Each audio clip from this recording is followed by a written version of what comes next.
This is Audible. Covert manipulation. Learn persuasion and manipulation techniques you need to influence people through emotional intelligence, dark psychology, and NLP. Win friends, persuade, and manipulates. Written by Robert Leary. Narrated by Ivan Busenius. Introduction. Welcome to Covert Manipulation and Manipulation Psychology. Within this text, you will learn a variety of things that can greatly benefit you in everyday life. From persuasion, manipulation techniques, emotional influence, to NLP, the options are limitless. Really quick, before you begin diving into this text, I will be giving you a quick rundown of what you can expect within this book. Within the first chapter, we will go over the basics of what manipulation psychology is and the history behind the psychology of manipulation. After this, we will go into why people choose to manipulate others and where manipulation tends to pop up the most in the average person's life. Within the next chapter, we will go through some common expressions of manipulation that you may experience in everyday life. We will explain and give the most common methods or tactics of emotional manipulation that we see every day. You can apply these to both romantic and platonic relationships, as well as relationships within the workplace. These range from tactics such as raising your voice and lying. You'll go over many more than those two. That is just a standard. Within the third chapter, you will go into some in-depth techniques of manipulation. These will be more complicated and slightly more difficult to understand than the tactics and methods of the previous chapter. We will go through methods such as projection, denial, intimidation, conditioning, stalking, and much, much more. In addition, we will explain how words tend to contribute to emotional manipulation. You will begin to understand how dependent people are on language and how, as a result, this language can influence people. Within the fourth chapter, we will begin to discuss the power of persuasion. I will give you a brief history of the origins of the art of persuasion, dating all the way back to the ancient Greeks. I will then begin to explain how persuasion can be used in our everyday lives, from business transactions to simple negotiations.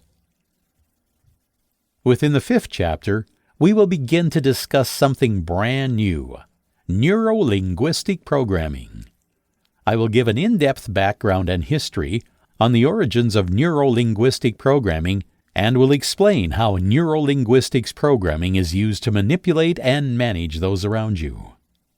Within the sixth chapter, we will begin to use our learned skills to gain friends. In other words, I will go through the skills that I have taught you in the previous chapter and explain how they can be used in the social sphere or simply the workplace. In the seventh chapter, I will explain how you can avoid manipulation within a relationship.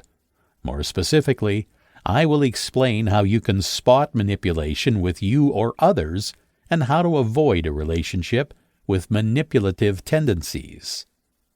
In the eighth chapter, I will go over, specifically, manipulation within the workplace and how to spot it. In the ninth and final chapter, we will go through how you can defend yourself against manipulation. I will go through each tactic that we have discussed previously and give a brief description on how you can defend yourself against it. I will also go into how positive self-esteem can be used to overcome manipulative tendencies. Because of the importance of positive self-esteem in fighting manipulation, I will also give some tips and tricks on how to improve self-esteem over time. Within all of this text, you will learn many very useful skills you can use in everyday life. A lot of the skills within this text are not just manipulative skills that can be used to manipulate those around you, but also skills to fight back against manipulation and prevent manipulation in everyday life. A good portion of this text is also a history lesson. I teach a lot of history in this text on the background of different types of psychology and different psychologists that indicated certain ideals and theories. This is a very educational text that will greatly benefit you in the following ways. This text can help you learn how to better manage your social life, as well as get ahead financially. In addition, this text can also help you to pinpoint and spot manipulative relationships and stop them before they can even happen. If you find that you are already becoming trapped into a manipulative relationship, and that is why you are turning to this text, well, do not fret, because you will learn how to escape that manipulative relationship as well. This book truly is a jack of all trades, and can be treated as such during the reading. Chapter 1. What is manipulation psychology, and why do people manipulate others? I'm sure we have all felt manipulated at some point or another. Manipulation has been present in our society since the beginning of time. In some form or another, manipulation is apparent every day in our lives. But what is involved in the psychology behind manipulation?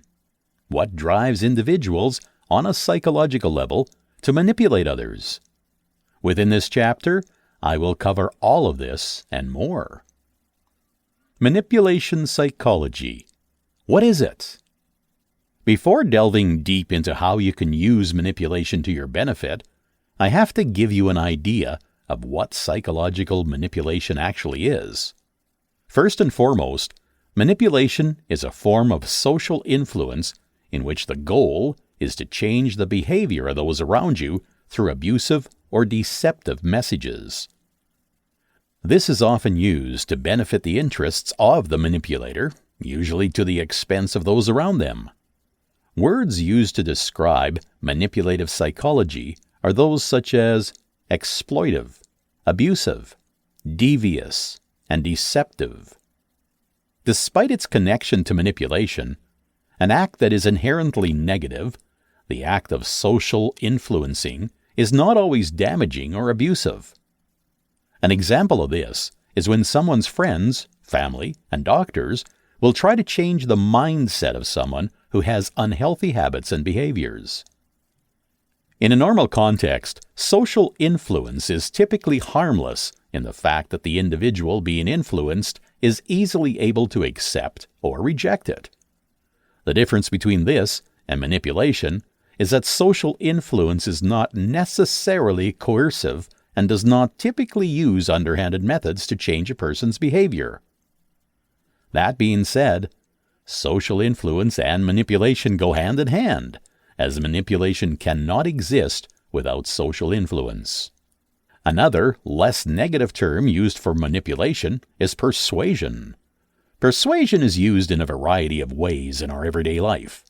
From advertisements to trying to decide what to eat, everything around us is trying to persuade us to do certain things at certain times. But what is the difference between persuasion and manipulation? Persuasive reasoning can be traced all the way back to the ancient Greeks, with Aristotle's ideas of logos, pathos, and ethos. When looking at these three persuasive methods, we can see that these are the building blocks of what would later become the basis for manipulation psychology, the subject of this text. The differences between persuasion and manipulation lies and the requirements for successful manipulation.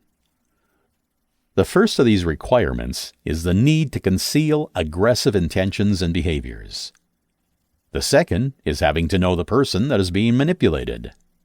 This means that you have to be aware of their psychological vulnerabilities and must be able to accurately decide which tactics are going to be the most effective.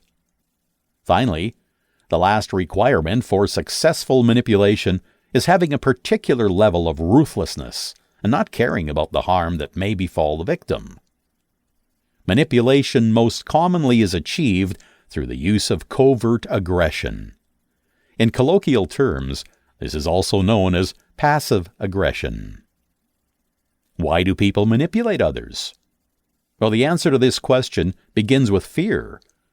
It begins with the fear that as things are in the current moment, the person in question will not succeed with the desired result from their own merits.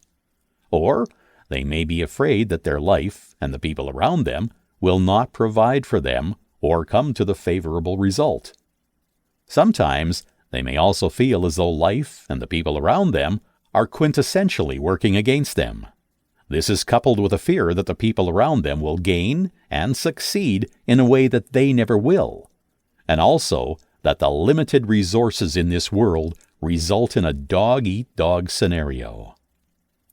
They may feel that the situation and world around them need to be secured and controlled in order for them to succeed or simply survive practically, emotionally, and financially. They often have an innate feeling that somebody may gain the upper hand if they do not manipulate those around them. These feelings can come from the belief that a person has a lack of worthiness. This may come from their childhood.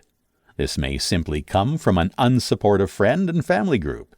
Either way, they feel that they are not worthy of their life working out well for themselves.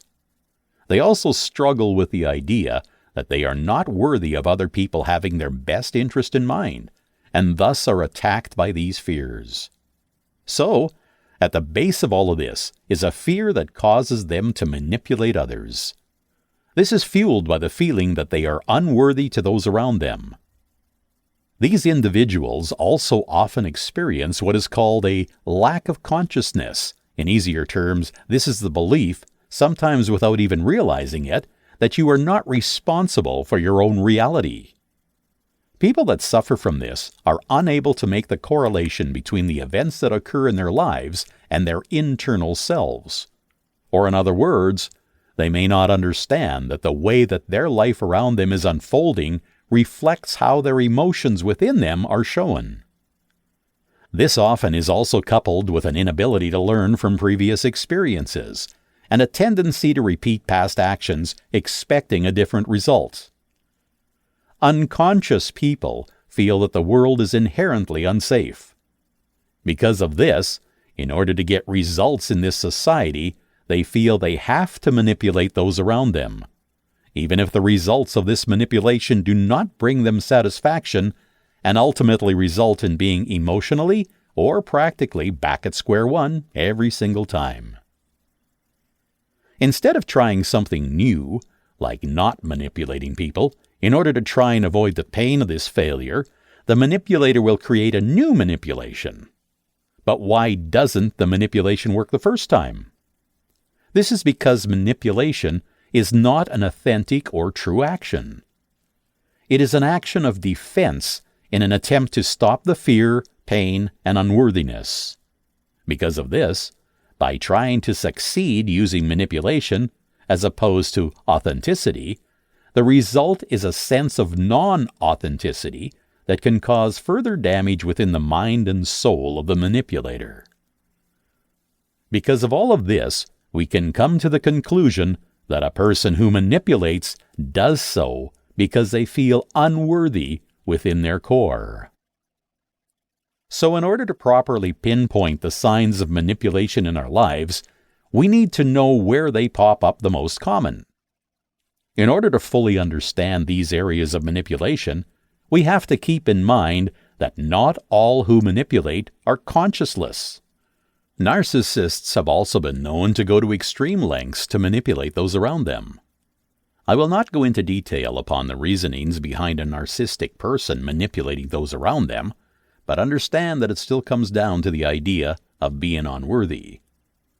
One very common way that manipulation shows up in everyday relationships and life is with people who have a fear of abandonment. Somebody with a fear of abandonment will do anything to ensure that those around them, especially romantic partners, do not leave them or abandon them. This often results in manipulative tendencies in order to make sure that those around them need them. Understand that somebody suffering from this issue is not inherently a terrible person. They're simply suffering and struggling to deal with a negative internal image of themselves. They may have an inability to understand that they themselves are lovable and worthy by simply existing. Once shown the error in their ways and offered help, these individuals will most likely make an attempt to change their ways. These individuals often have trouble keeping romantic relationships. Probably the most common scenario in which somebody manipulates another, and also a situation you can probably relate with, is trying to manipulate somebody to spend their money. This can be manipulation by a spouse to get the other spouse to purchase something for them. Or it can also be seen on a larger scale with the manipulation by advertisements and big businesses to try and get you to spend your money on their product. I'm sure we can all relate to the latter. We can also find a lot of examples of manipulation in the political sphere. Politicians are often well known to manipulate their audiences into supporting their agenda in various ways. The manipulation of these people is often much more subtle than traditional manipulation because it has to fly under the radar of other politicians around them. This manipulation often includes suggestive manipulation, that is, manipulation by suggesting negative consequences for not supporting them. Another very common but less destructive version of manipulation is the manipulation of children in order to help their parents. This type of manipulation is different from the kind we have discussed because, while manipulative, it's not necessarily negative. Parents will often do this to encourage their children to help with chores or to learn necessary skills. We can also see this in parents trying to encourage their children to make good grades in school by purchasing gifts or giving money if their grades were at a certain level. While this may seem like a positive form of manipulation, this idea actually damages the mind of the child and is not recommended as a form of encouragement. Another example that is much darker: kidnappers are often known to build a relationship or rapport with a child they're planning on kidnapping. They are manipulating the child by being nice to them and offering them gifts so that they can trust them. Probably the most common form of manipulation that we see in everyday life is the action of a man or a woman who is interested in a man or woman giving them anything that they want so that they can get money or influence from that person. As we can see within this chapter, manipulation has a much more complicated background than people often believe. It does not come down to that individual simply being a bad person. What is the result of many beliefs and feelings that have been hammered into them since childhood? We can also see that manipulation has a long and deep history. Going back to the ancient Greeks, as we've discussed. We've also discussed fairly in depth the reasons why people are seen to manipulate others, as well as the most common events that manipulation is seen to pop up in people's lives. This background is essential for the rest of the information that will be learned within this text. In the next chapter, we will begin to go into the most common expressions of manipulation. We will also begin to explain and give some of the most common and widely seen tactics of emotional manipulation. These are only the basics and will only scratch the surface of the depth of manipulation. Chapter 2. Common Expressions of Manipulation and Basic Emotional Manipulation Tactics.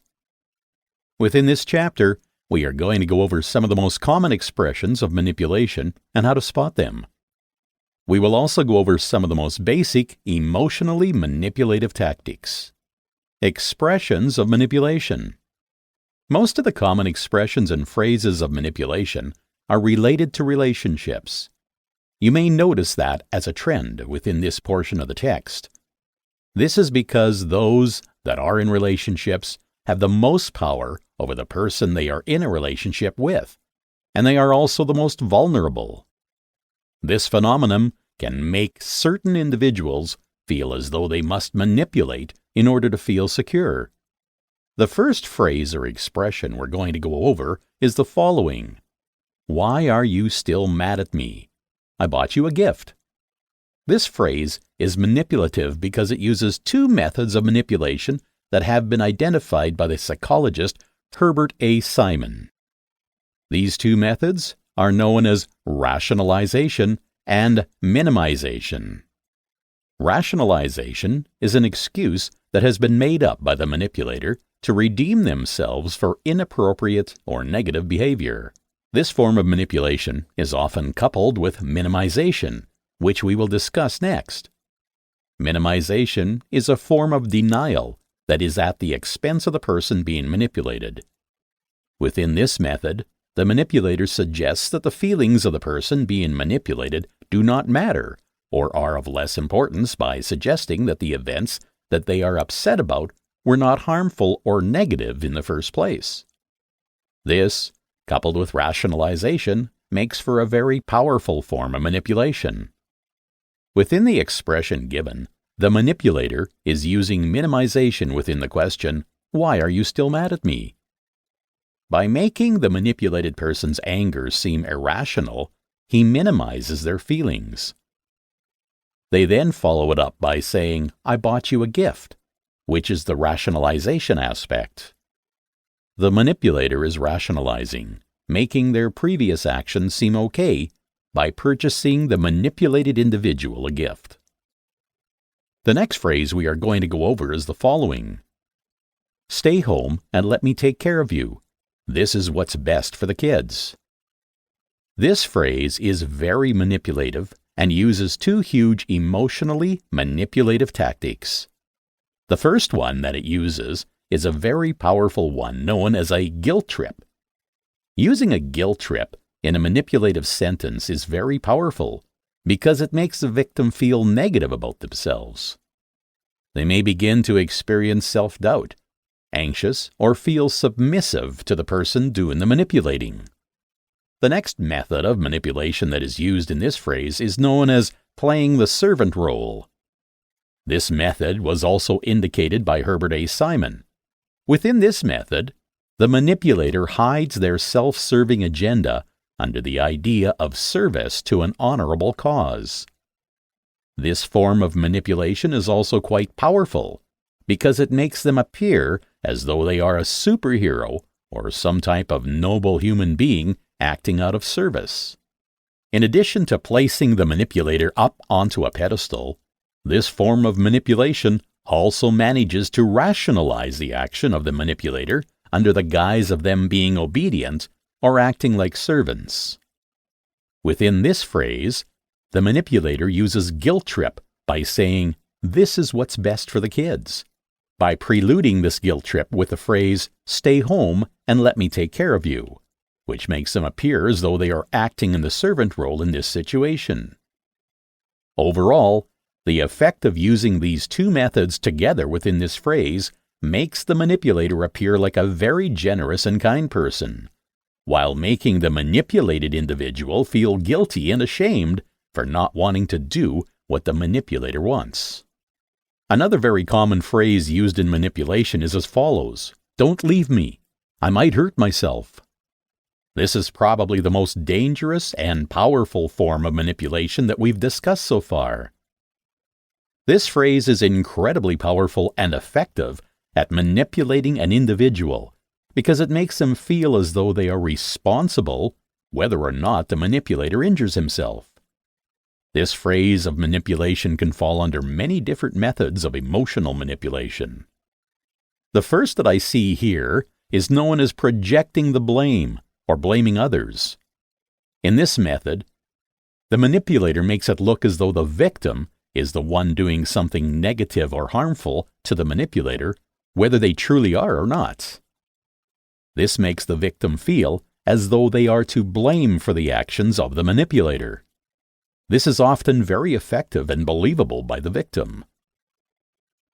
It's also good to note that manipulators using this method often accuse the victim of being crazy, especially when there is a strong evidence against the manipulator.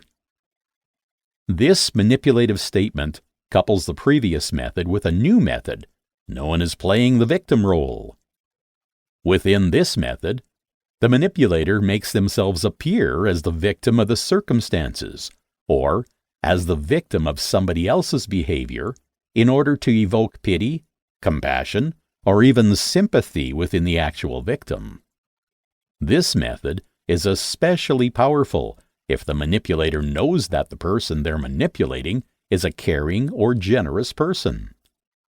This is because the manipulator knows that the person in question would not be able to handle seeing another person suffer, and thus the manipulator is able to play on that person's sympathy easily. This method is especially dangerous because it plays on our innate empathetic sense. Within this expression, the manipulator uses the idea of suicide, a very serious and dangerous prospect, to gain sympathy from the victim that they are manipulating. They also manage to project the blame of this dangerous and powerful action, suicide, by making the victim feel as though their actions, leaving the manipulator that is causing the manipulator's suicide. This makes the victim feel as though they are the cause of the manipulator harming themselves, and if the victim is a sympathetic type of person, they will do anything to prevent this from happening. This is why this method is so powerful.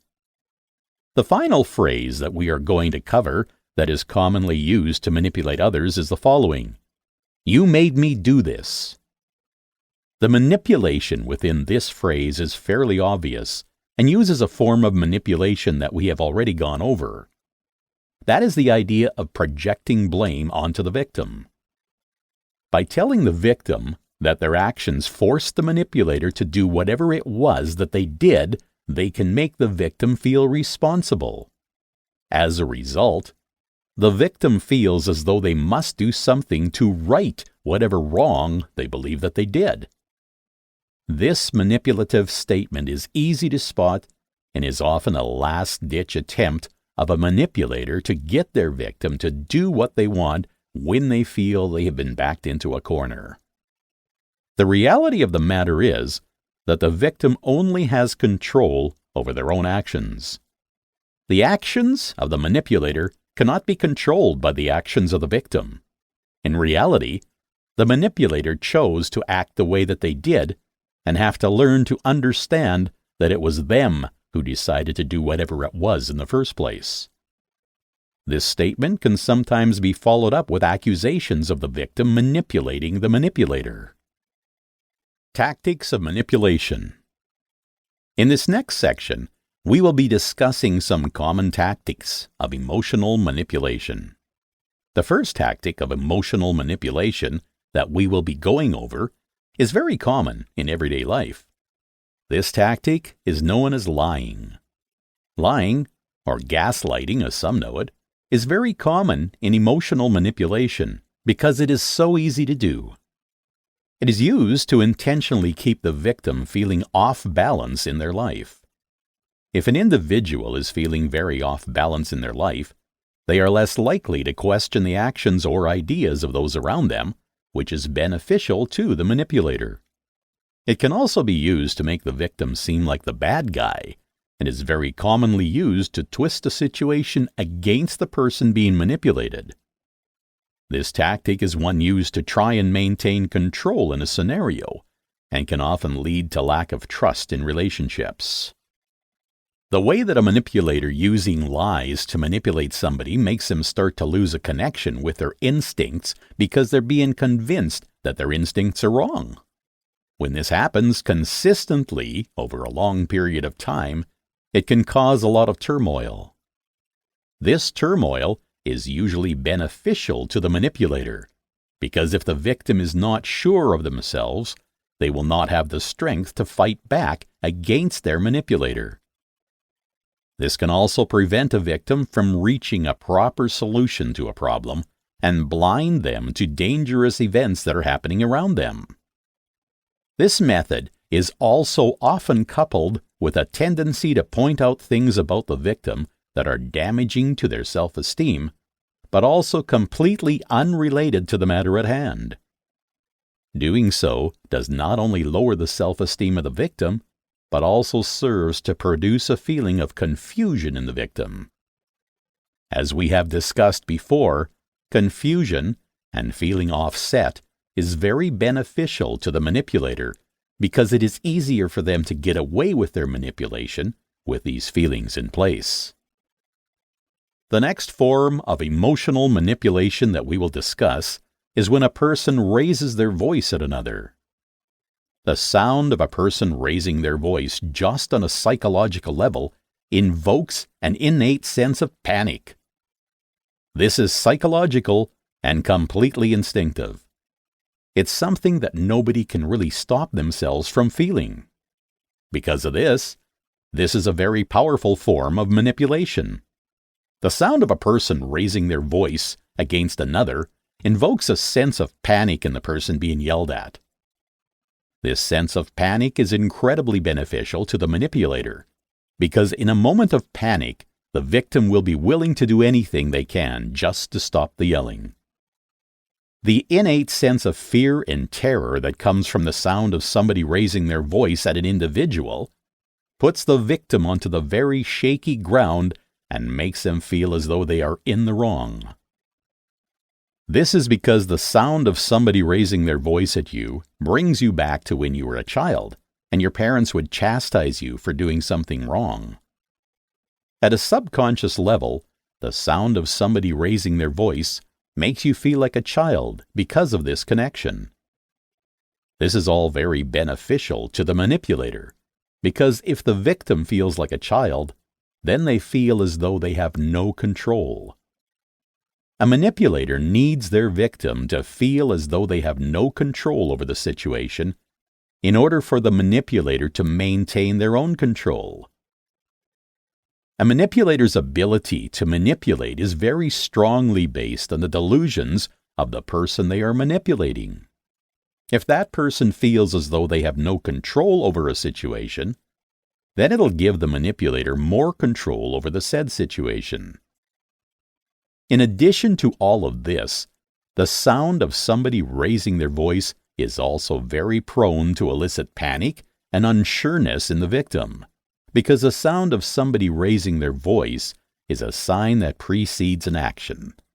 And in the case of a manipulator, the victim may never know what that action is. The manipulator could be planning on harming them, or simply breaking something, or they might not do anything at all. But it's the idea that they could do any of these things that creates panic in the victim and gives the manipulator their power. This is a very powerful form of manipulation and is typically used on women. This is because women's aggressive tendencies tend to show themselves in more passive ways at first. While a woman can be driven to yell, yelling is typically one of the last things they do before a more serious form of aggression. Because of this, when a woman is shouted or yelled at, they usually take that as a sign that the person yelling at them is on their last straw. This has more of a desired effect on a woman than it would have on a man, who more readily raises their voice in anger than do anything else. The next method of emotional manipulation we will be discussing is known as victimization. Victimization, or victim playing, is the invention of false victimhood of an individual. This is used for a variety of reasons other than manipulation. This can be used to justify the abuse of another person. This can be used as a coping strategy, or this can also be used to seek attention. The justification of abuse goes hand in hand with the use of this method for emotional manipulation. This method works by dehumanizing the victim in order to divert the attention away from the acts of abuse by the manipulator. This is done by claiming that the abuse was justified because of the victim's prior bad behavior.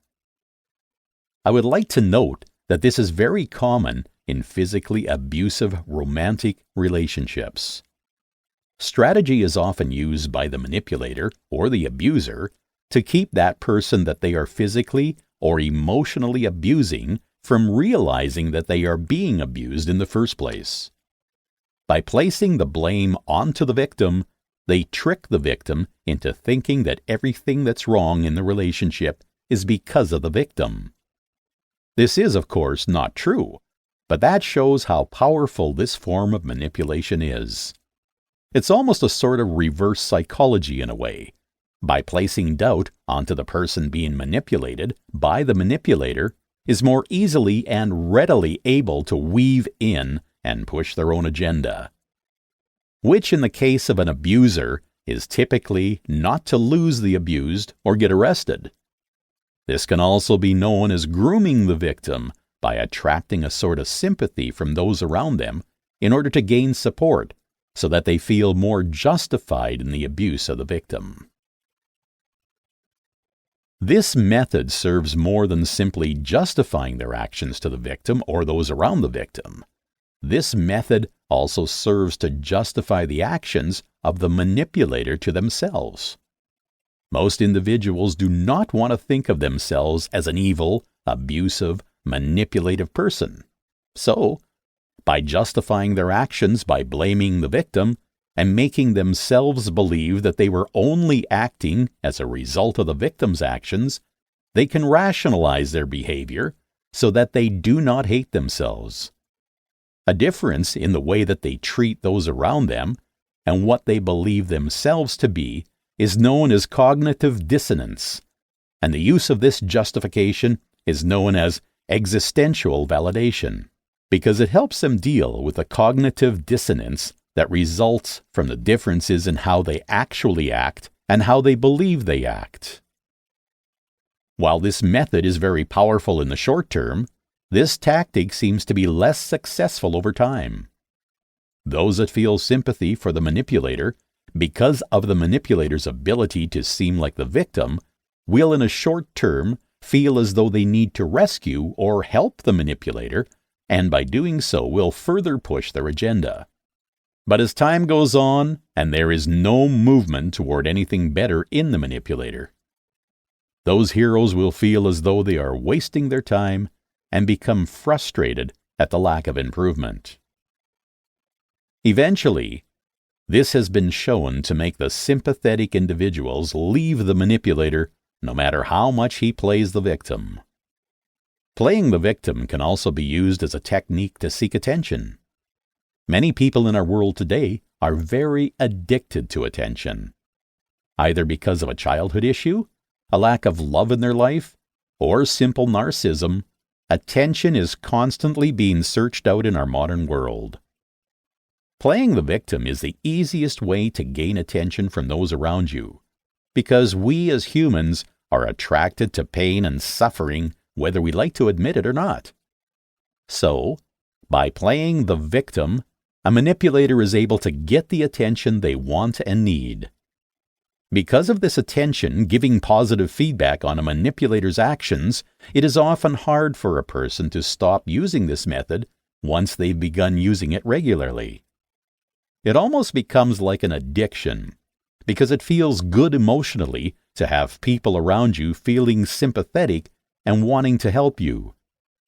The only way to break the cycle within a person is to convince them to take responsibility for their own desires and to be willing to put forth long-term actions on their own and without the help and guidance of others. They need to recognize that their life is in their own hands and that they make their own choices in the world. Another method of emotional manipulation is the act of a manipulator to act superior to those around him. By acting as though they are somehow superior to their victim, the manipulator plants a seed in the victim's head that perhaps they are not good enough. Whether or not this is true, it tends to work. Victims who began to believe that they themselves are lesser than the manipulator that is manipulating them will tend to have a lower sense of worth, and as such will have a hard time understanding that the abuse coming from the manipulator is not their fault. This will make it much easier for the manipulator to swoop in and push their own agenda. There are many covert and secretive ways that a manipulator can convince a victim that they are superior to them. The first one is pretty straightforward, simply acting as though the manipulator is of a higher standing than the victim. Oftentimes, this comes through by the manipulator treating the other individual as though they are a child or somehow incapable of doing simple adult tasks. They may do this through the use of condescending comments or facial expressions. This can also come through in more ways than simply treating someone like they are a child. However, this also comes through by the manipulator pretending as though they have a higher stance in a business ladder form than the victim, whether this is true or not. This may include very simple actions, like taking some of the roles of the victim in a business setting. Let's say, for instance, that the victim is of a higher prestige than the manipulator. Let's say that one of the responsibilities of the victim is to turn in expense reports on time. The manipulator in this situation might take the expense reports from that person's desk and turn them in a day early, joking about it later, saying that perhaps they should have had the victim's job because they can clearly do it better. A second scenario in which a manipulator can convince a victim that they are above the victim is by using a few key phrases that we hear pretty often amongst abusive relationships. Each of these phrases has a similar quality in that they put down the other individual for their emotions or feelings. They also tend to have a condescending or patronizing tone that is meant to belittle the victim. A few of these phrases are as follows: "Don't be silly," "Don't be stupid," "You're being ridiculous." As you can see, within each of these phrases, the victim is being put down or belittled in some way. These phrases are very effective because they are very covert. When you are the victim in this situation, it is very difficult to tell that you are being put down by these phrases. They make you feel as though you aren't thinking straight, and the person that is manipulating you is the only one that has a good sense at that moment.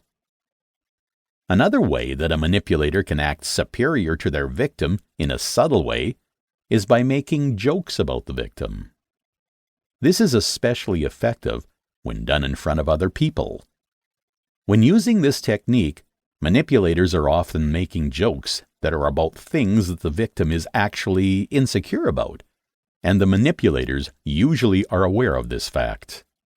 What makes this technique so effective is the fact that it is very hard for the victim to fight back against a manipulator in these situations. Any attempt to ask the manipulator to not talk about the things that the victim is self-conscious about only results in the manipulator saying things like, "We're only joking," and "Don't be such a hard ass."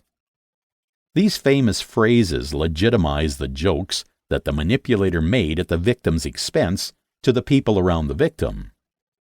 This makes it especially hard for the victim to fight back because we, as humans, are very weak to our social status. In other words, it is very hard for a human to fight back against manipulation that is happening against them when they do not have large and strong support systems around them.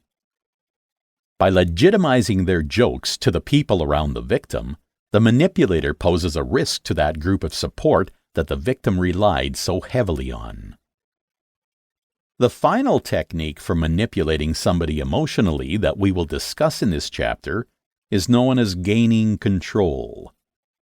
This may sound very generic and like something that we have already talked about, but this version of gaining control is much less subtle than the other messages we've discussed. Gaining control in this sense has to do with having some form of leverage over the person that they are trying to manipulate.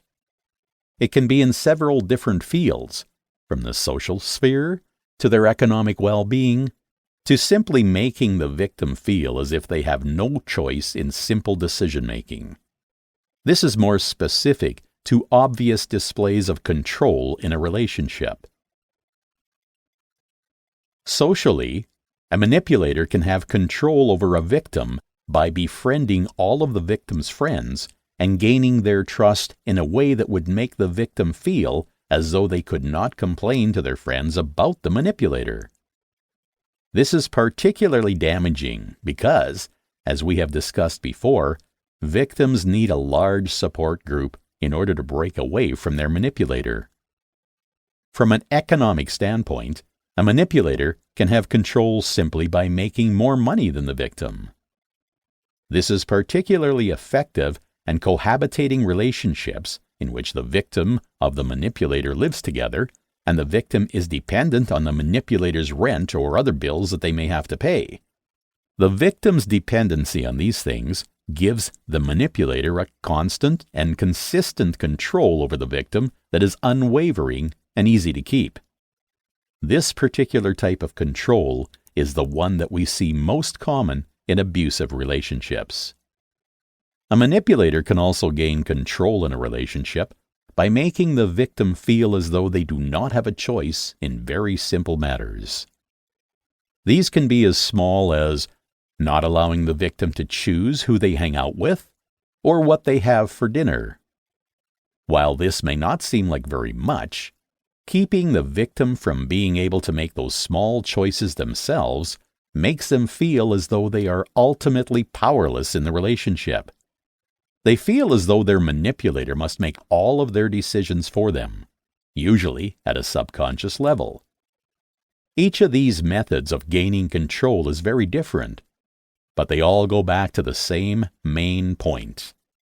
In order for a manipulator to have control in a situation, they must make the victim feel as though they are on shaky ground in some way. They must make the victim feel as though they are not in control of their own lives. The mind is a very powerful thing, and by making the victim think that they do not have control in certain situations, it will ultimately result in them not having to control a much larger, more important situation. Control is the key word here. A manipulator needs control to be able to do their manipulating. Without having that control over another person, the manipulator does not have any ground to stand on. Within this chapter, we have discussed common expressions of manipulation that we see often in our everyday lives. Many of these expressions pop up exclusively in romantic relationships, but many pop up in everyday business transaction and amongst family and friends. In this chapter, we also spent some time giving and explaining some of the most common tactics of emotional manipulation that we see in everyday life. These are simply scratching the surface of tactics that can be used in emotional manipulation. In fact, there are hundreds of methods of manipulating someone emotionally that we have not even gone over yet. But in this chapter, we went through tactics such as raising your voice, acting superior, victimization, lying, and control. Within the next chapter, we will go through some more in-depth techniques of emotional manipulation. These techniques will be more complicated and more difficult to pinpoint in everyday life. Chapter 3. In-depth techniques of manipulation. Within this chapter, we will be going into some of the more complicated techniques of emotional manipulation. Amongst these techniques, we will be covering some techniques that were identified and discovered by famous historical psychologists known as Harriet B. Breaker and George K. Simon. Projection. Projection is easy to pinpoint within the manipulator because it often consists of symptoms such as being unwilling or unable to justify the manipulator's own shortcomings and to avoid being held responsible for anything they have done wrong in the past.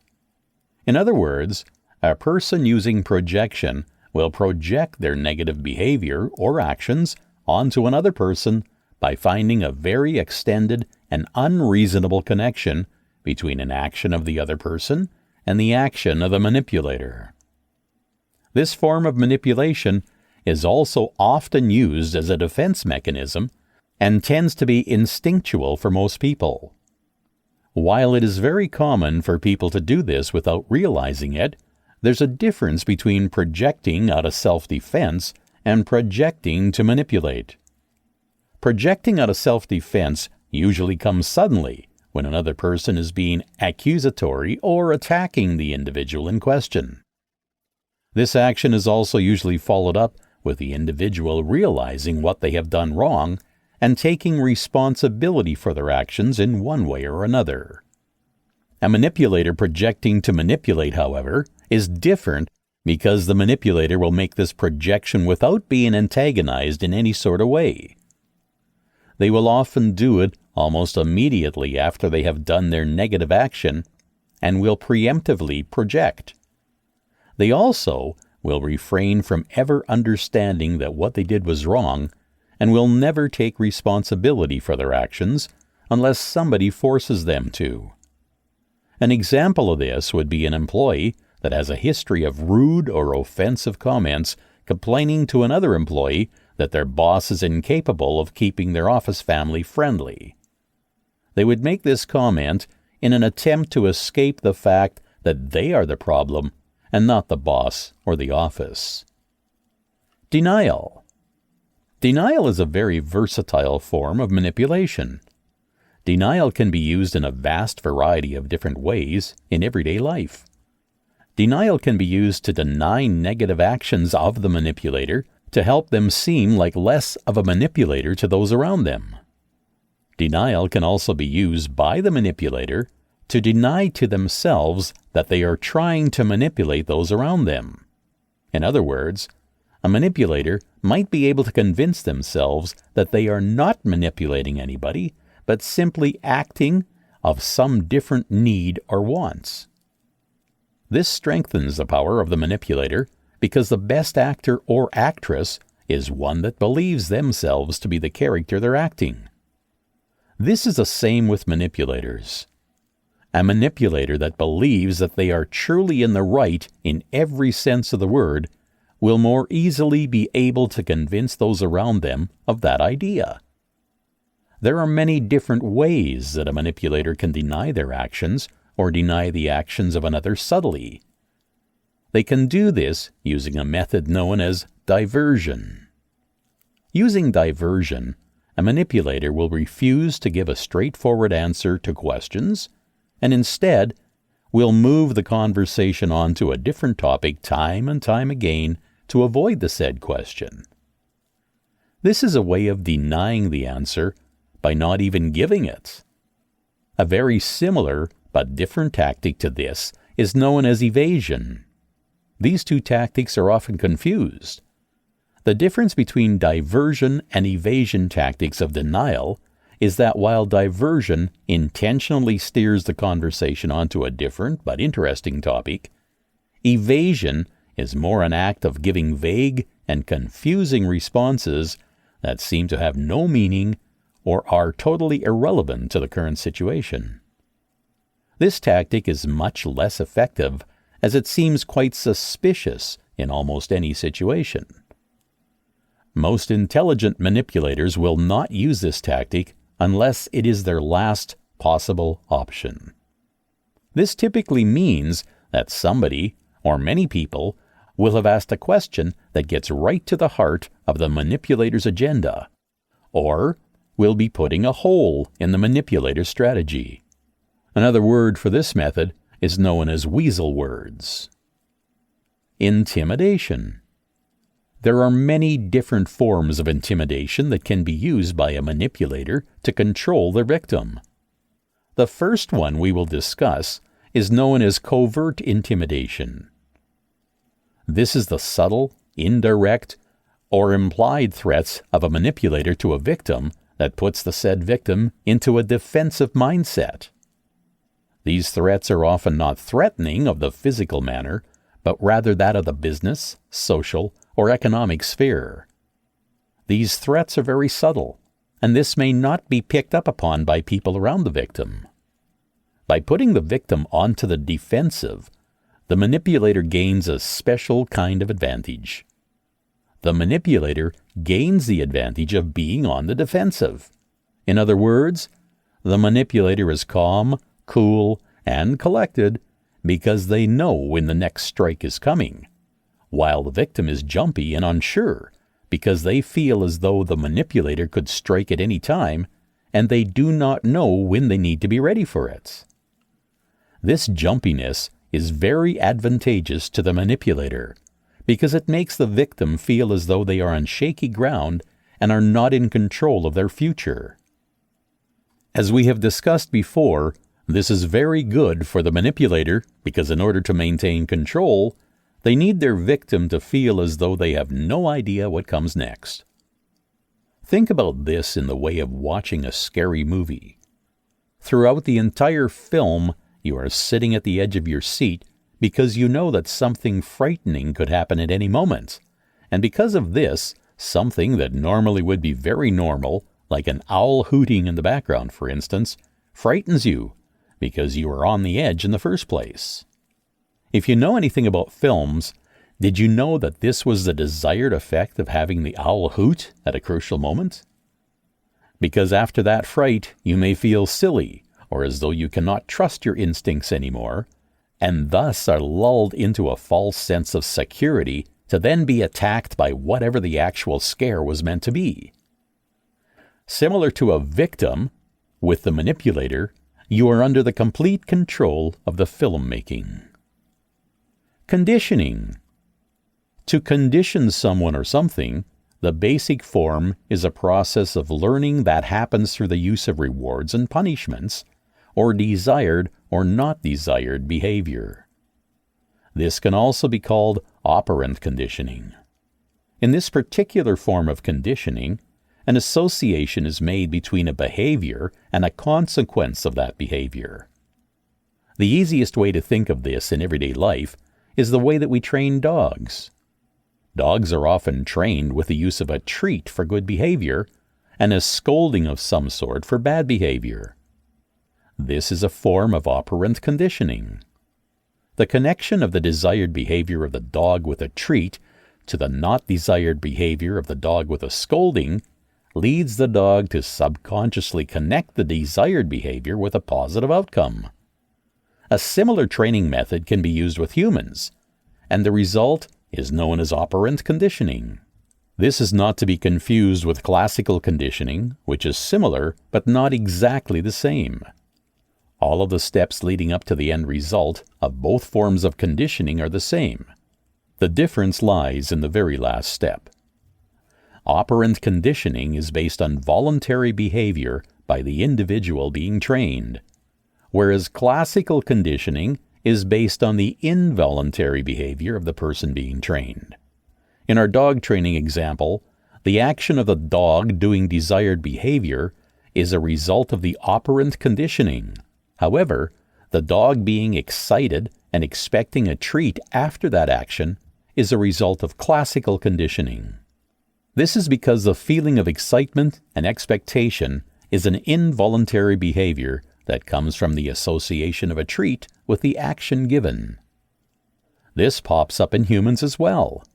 Let's say that you have a favorite restaurant that you frequent very often. This restaurant brings you great happiness and joy.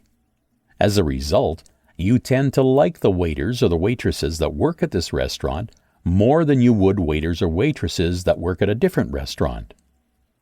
Because of this instinctual likeness, you tip the waiters or waitresses at this restaurant far more than you would waiters or waitresses at a different restaurant. The instinctive feeling of liking a person simply because they work at your favorite restaurant is an example of classical conditioning, while acting on that feeling and tipping the waiters and waitresses more is an example of operant conditioning.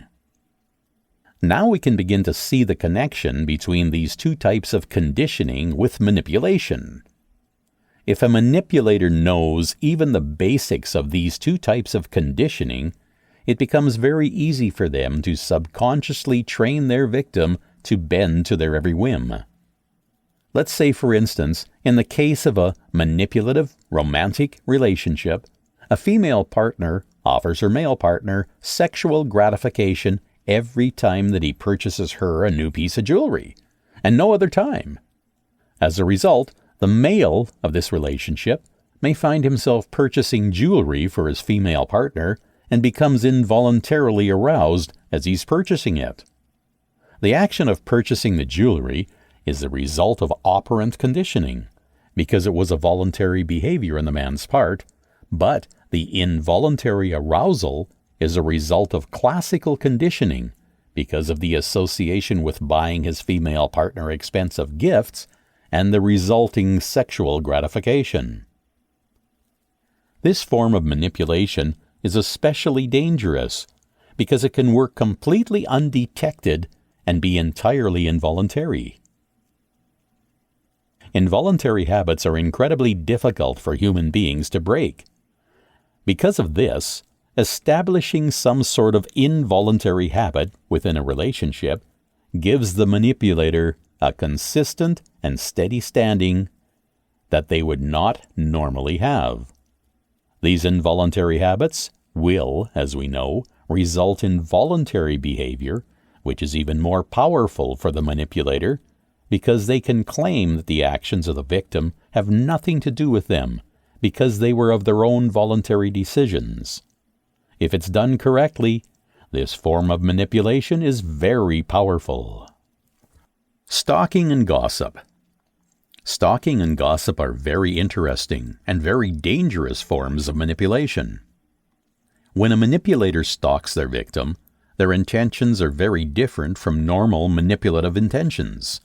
This is because oftentimes the stalking of a victim goes on unnoticed by the victim. This is different from normal manipulation techniques because most techniques of manipulation require or even depend on the victim knowing about the actions of the manipulator. This form of manipulation is very different because it is more a method of researching the victim. This is beneficial to the manipulator because it allows them to know the victim's vulnerabilities and insecurities. It can also allow them access to more personal aspects of their lives, such as their most inner family and friend group, as well as possible childhood traumas. This form of manipulation, of course, is very different from obvious stalking. There is, of course, a type of stalking in which the stalker wants their victims to know that they are being stalked. Obvious stalking, such as this, is more a method to elicit fear into the victim. A sphere is a tool used by the manipulator to keep their victim on their toes at all times. Taking away the safety net of a victim's privacy makes them more susceptible to a manipulator's actions. Now that we have properly fleshed out stalking as a form of manipulation, we can begin to discuss gossiping as a form of manipulation. While gossip is normally fairly insignificant and not the subject of psychological studies, gossip can also be used as a form of manipulation. False gossip, more specifically, is used as a form of manipulation. By spreading false gossip about an individual, the manipulator can often make them feel as though they cannot trust anybody around them. This is particularly advantageous to the manipulator because it allows them to swoop in and take advantage of a very vulnerable person at that moment. If the manipulator can convince a victim of gossip that they are the one in their life that they can trust, then they can typically convince that person to just about anything in their life. Seduction. Seduction is a form of manipulation that is very well known throughout history. It is often connected to attractive women seducing sexually frustrated men, but this form of manipulation can go both ways. This form of manipulation can include the use of conversation as well as sexual scripts. They may also use certain methods of non-verbal communication and paringual features. Historically, we can see many examples of amorous seductress or seductresses, from the demon Lilith to the fictional character Don Juan. Because of the widespread internet and common use of social media seduction, manipulation has increased significantly. This is most often seen in the world known as catfishing, in which an online persona seduces a wealthy man or woman into devoting lots of money or resources into this persona, only to find out that this persona was not who they said they were. This is made much easier to do by the emergence of the internet, because you no longer need to meet someone face to face to believe that they are real. Outside of the internet, seduction is also used widely in advertising and marketing campaigns to push products. Most often, seduction is used among manipulators to obtain a sexual partner for a short amount of time. Commonly attacked vulnerabilities. It is important to note when discussing the methods or tactics commonly used by manipulators what vulnerabilities are being targeted by said manipulators. That is what this section of this chapter will be covering. Within this section, we will go over common vulnerabilities with regular people that can be taken advantage of by a manipulator. The first one we will discuss is known as the disease to please. This is a huge vulnerability within our society, especially among females within our society. It is very widely accepted, especially within American societies, that people are constantly seeking to please others. This is especially clear within younger females within the American population. It is a long-standing patriarchal tradition of our society that women are under the constant pressure to please those around them. This is a subconscious belief that many people don't even realize they have about the women in their life. It can be as simple as asking a lady to smile because it makes them look prettier, or expecting a woman in your life to make you dinner. Without realizing it, simple beliefs and actions are constantly re-imprinting the idea that women live to please in American ideology.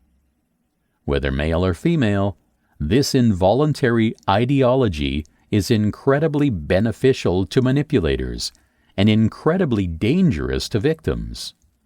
This is because the constant need to please that afflicts us and makes us want to do what will make those around us happy.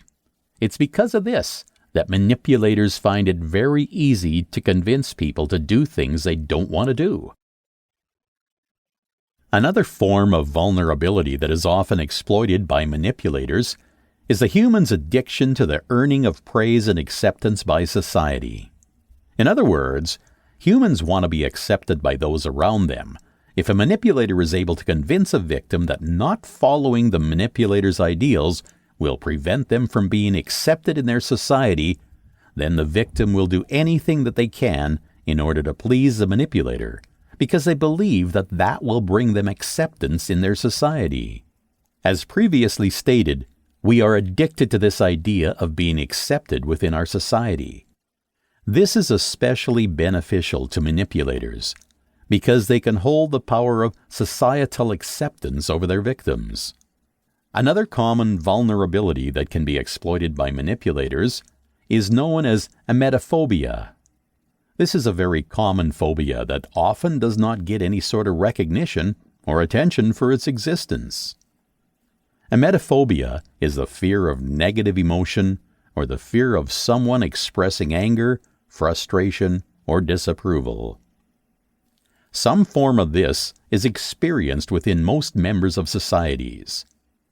It is an inlaid instinctual feeling that is in most humans that greatly benefits us in the sanction of social connections and alliances with other humans. While this inlaid fear is meant to be a positive emotion or feeling to help humans, which are natural pack animals, to bond with the rest of their pack, it can also be quite dangerous to the victim of a manipulator. Upon discovering that a person has an exceptionally high level of emetophobia, a manipulator can very easily use this against them by simply expressing one of the negative emotions every time that the victim does something that they do not approve of. In some cases, this level of emetophobia is so intense that individuals will be inclined to do illegal or even evil acts in order to prevent their manipulator from showing any signs of disapproval in them. Another vulnerability that can be exploited by manipulators very easily is one that plagues many women in modern society. This is, of course, a lack of assertiveness and a lack of ability to say no. This is not to say that all women are less assertive than all men, but is instead a commentary upon societal pressures of women to not be as assertive as men. It is commonly viewed within our society that an aggressive or assertive woman is usually a negative attribute, whereas it would be a positive attribute within a man. Because of this, many women, despite their natural instincts to be assertive, find themselves pushing down that level of assertiveness so that they can more easily be accepted into society. The power of this societal pressure makes it very easy for a manipulator to come into a woman's life and make her push his agenda, because if that woman were to say no or act on her assertive instincts, she would be demonized by society. As previously stated, humans are pack animals, and anything that would set a human apart from a pack is often very difficult for a person to do on their own. Another vulnerability that can easily be exploited by manipulators is a plague of a blurry sense of identity or having soft personal boundaries. What this means is that an individual suffers because they aren't quite sure who they are yet and haven't figured out what their core beliefs and ideological systems are. Having this lack of identity leaves room for a minute to later come in and take advantage of this person. This is often an issue that plagues younger people more commonly because younger individuals haven't had the life experience or time to fully understand where they stand in the world. A manipulator that can sense a person with a blurry sense of identity may try to come in and fill that lack of identity with their own ideals or agendas. While the individual may not necessarily agree with every ideal of the manipulator, they may still allow them to push their ideals onto themselves because they don't know what else to fight back with. They also may have some issues if the manipulator happens to be older than them or somehow convinces them that they have more life experience than them. Because of the naive mind of a younger person, this individual may be inclined to allow somebody that they view as older and wiser than them to tell them what to believe. This, coupled with soft personal boundaries, gives way to a very dangerous playing field for the victim. Having soft personal boundaries means that an individual doesn't quite know when too much is too much. They can't quite tell if somebody is encroaching on their personal boundaries because they don't have a strict line in the sand. This is again a common issue with younger individuals because they aren't quite sure at which level of relationship personal boundaries should be set because they haven't experienced enough relationships yet in their life.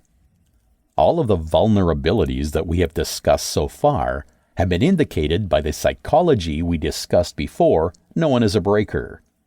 Now we will move on to some vulnerabilities that are easy to exploit by manipulators that have been indicated by the other psychologists that we discussed, known as Simon. The first one we will discuss is known as overconscientiousness. Overconscientiousness is when a victim gives everybody that they meet the benefit of the doubts. In other words, they prefer to give a manipulator a second chance rather than see them for who they truly are and drop them for their negative behavior. They also have a tendency to blame themselves because they don't want to admit that the person that they are with is a negative consequence on them. Another similar but very different vulnerability is known as over-intellectualization.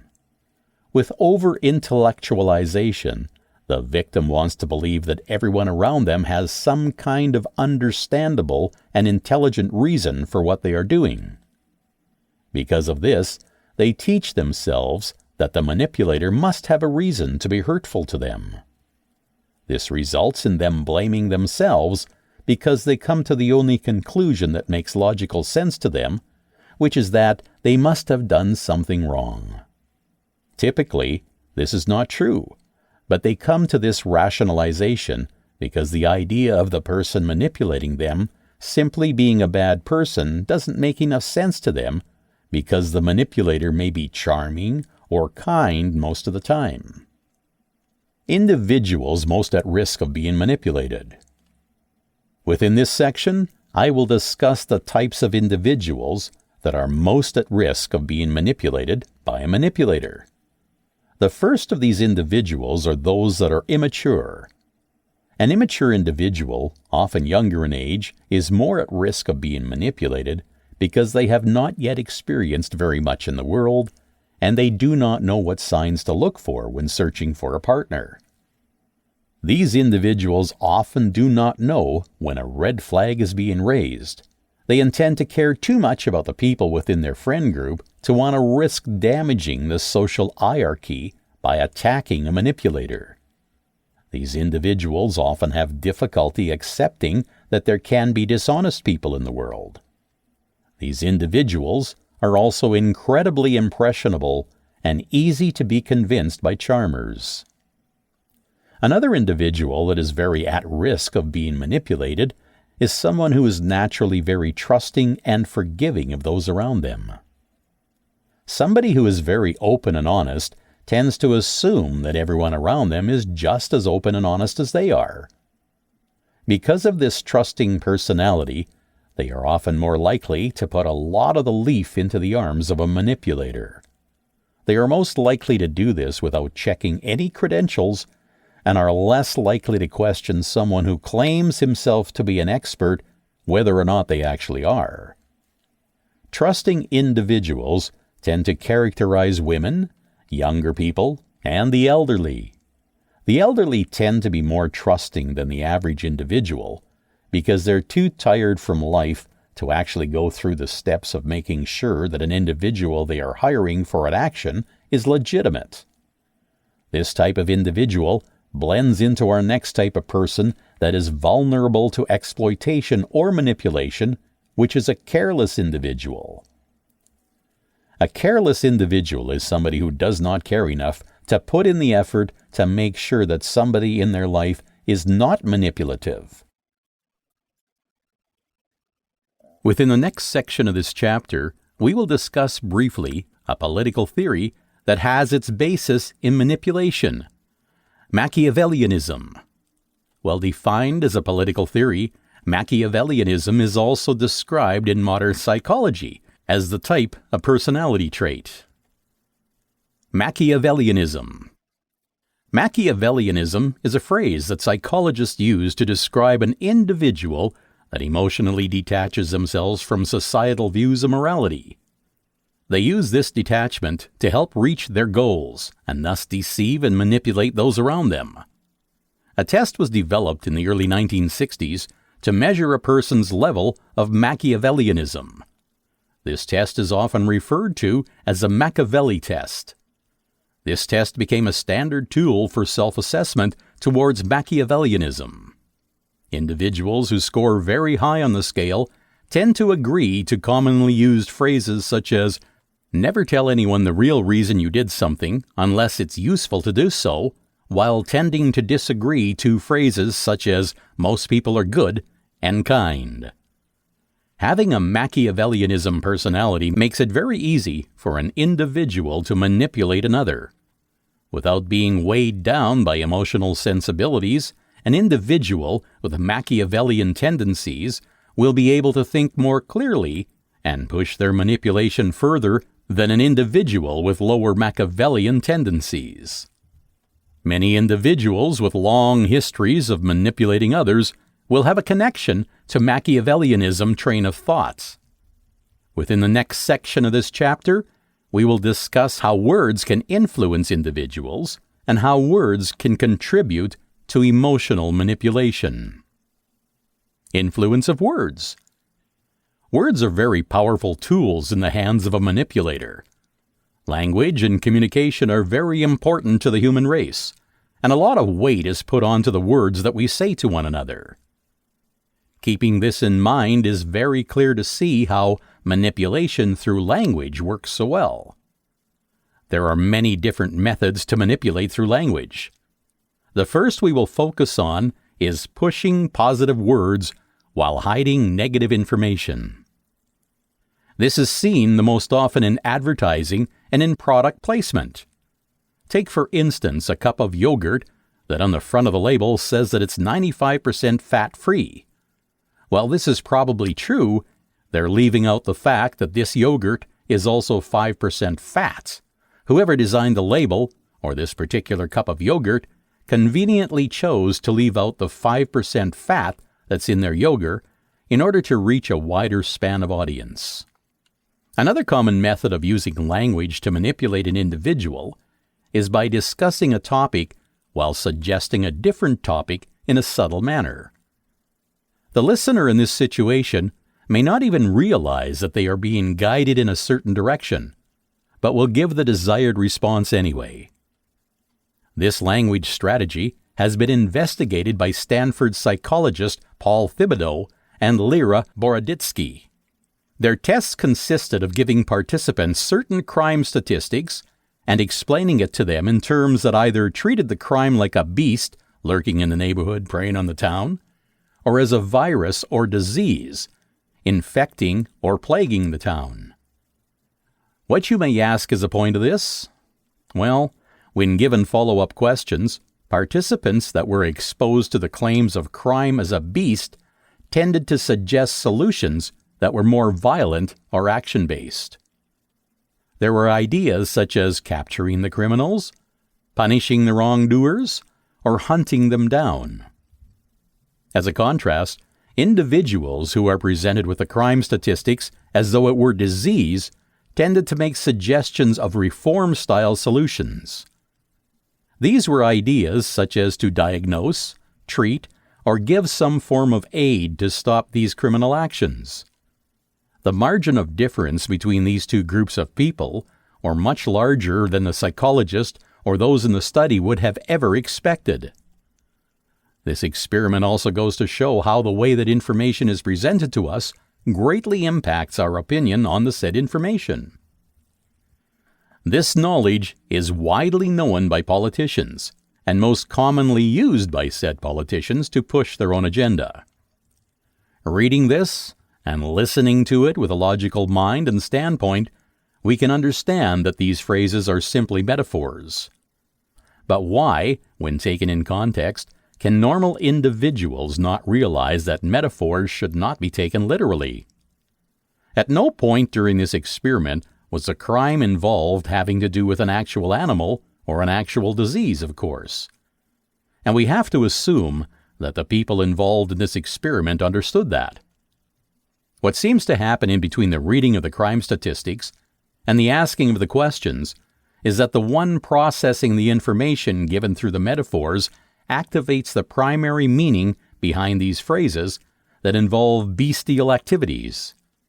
In other words, without realizing it, the individual reading the metaphors instinctively thinks of the crime as an actual animal, even though they logically know it is not. It is with this knowledge and through this way that manipulators are able to use metaphors and underlying meanings to get their point across through language. This is especially beneficial to the manipulator and dangerous to the victim, because the victim is not even aware that this is happening. The victim believes that their opinions and their ideals are coming out of their own thinking, when in fact it is being planted in their subconscious by the manipulator without them realizing it. The fact that the victim was not aware of this action gives the manipulator lots of space to do their work and lots of open ground to push their agenda further. Within this chapter, we've gone through some of the more complicated and in-depth techniques of manipulation. We have looked through methods such as projection, denial, intimidation, conditioning, stalking, and even more. Through all of these methods, we have found that the easiest way for a manipulator to manipulate their victims uses language. In the final section of this chapter, we discussed how language could be used to subconsciously push an idea in the victim without the victim even realizing it. In the next chapter, we will begin to discuss the power of persuasion and how the origins of persuasion are deeply rooted in society's history. Chapter 4. The Power of Persuasion. Persuasion has a long and deep history within our society. Persuasion has been long studied and has many connecting theories into its function and the best ways to persuade others. In the history of persuasion, it begins with the Greeks. The Greeks believed very strongly in rhetoric and elocution as the highest belief system for a successful individual. Most well known for his theories of persuasion, Aristotle listed the main reasons why one should concern themselves with the art of persuasion. The first is that the truth and justice are believed to be perfect, so that if a case is lost, it is the fault of the speaker. The second reason is that it is an excellent tool for teaching others. The third is that a good persuasive speaker needs to understand how to argue both sides of a case and understand all parts of the problem. The fourth and final reason that Aristotle lists for why you should learn the art of persuasion is that there is no better way to defend yourself than through the art of persuasion. Aristotle is most famous and most widely taught in our schools today for his 3 rhetorical proofs. These are, of course, the well-known ethos, logos, and pathos. Ethos is defined as a credibility of the person speaking. It is something you must convince your audience of in order to gain their trust. Logos is defined as reason and is often described as showing proof of your arguments. Pathos is often described as the appeal to an audience's emotions. This is arguably the most powerful rhetorical proof because it plays emotions of the audience listening. In addition to these rhetorical proofs indicated by the Greek philosopher Aristotle, there are many more psychological theories for the art of persuasion. Attribution theory. There are 3 subsections to the attribution theory of persuasion. The first is known as dispositional attribution or internal attribution. This form of attribution, in which an individual tries to point to a person's core traits or beliefs as a cause or explanation for their previous actions. An example of this would be a citizen criticizing a president's decisions because the president is lazy or lacks some form of economic prowess. The second subsection of attribution theory is known as situational attribution or external attribution. This form of attribution tends to point at a person's environment or surroundings or things that are typically out of the individual's control as an explanation for that person's action. Enter the previous example of a citizen criticizing a president. This would be when a person explains the president's decisions away by saying that they inherited a bad economy from the previous president rather than their actions actually causing it. The final form of attribution theory is known as the fundamental attribution error. This occurs when individuals incorrectly attribute either a failure or an accomplishment to the internal and core beliefs or attributes of that person. This is different from the dispositional attribution theory because play occurs between people who do not know each other very well. The person doing the criticizing does not properly understand the true attributes or beliefs of the other individual. Conditioning theory. This is similar to manipulation conditioning and has a huge play in the concept of persuasion.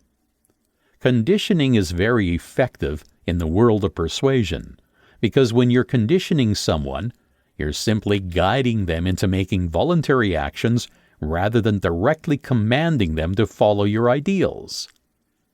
This is seen most often in advertisements or commercials by trying to connect a positive or memorable emotion to a product or logo. We see this every day in commercials that attempt to make us laugh, use a sexual undertone, or use uplifting images or music. Professional spokespeople, such as athletes or celebrities, are also used as a method for conditioning.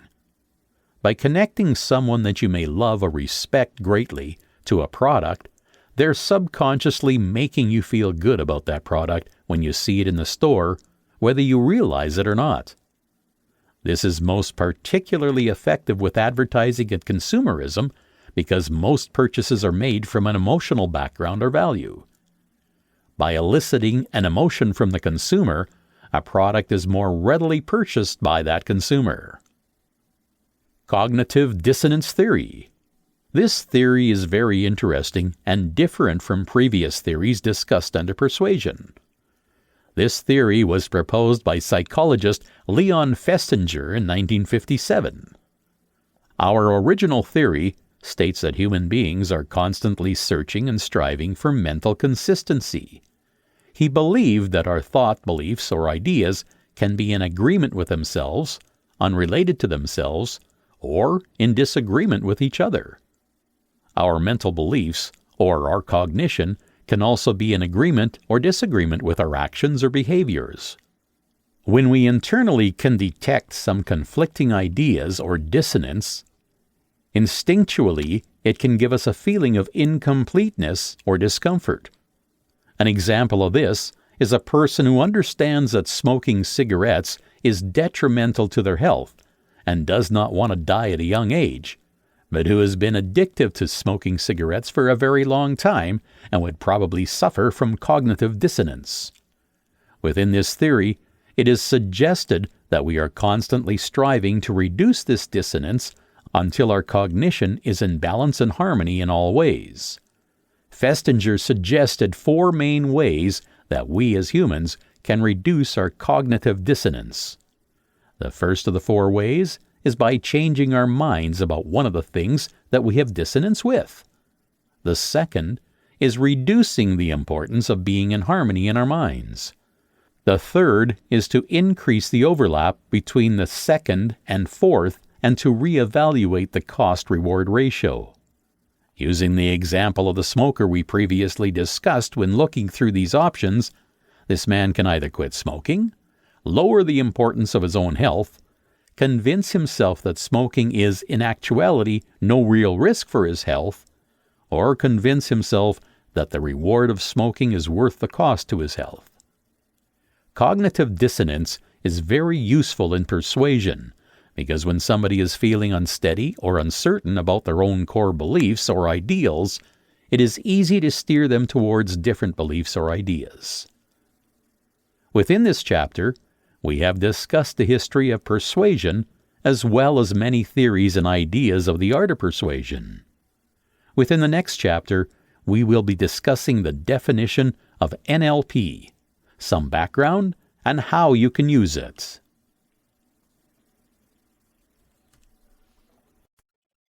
Chapter 5. NLP, a background and how you can use it. NLP stands for Neuro-Linguistic Programming, and it is an approach to communication, personal development, and psychotherapy that was designed and indicated by Richard Bandler and John Grinder in the early 1970s. These 2 individuals believe that there is a connection between the neurological process of language and the behavioral patterns that are learned through experience in a person's life. They also believed that these learned patterns could be changed in order to achieve specific goals. They believe that the NLP methodology can mimic the skills of exceptional people, allowing anyone who uses this method to acquire those skills. They used an LP in their own practice and claimed that in single sessions, NLP proved to be able to treat psychological issues such as phobias, depression, and psychosomatic illnesses.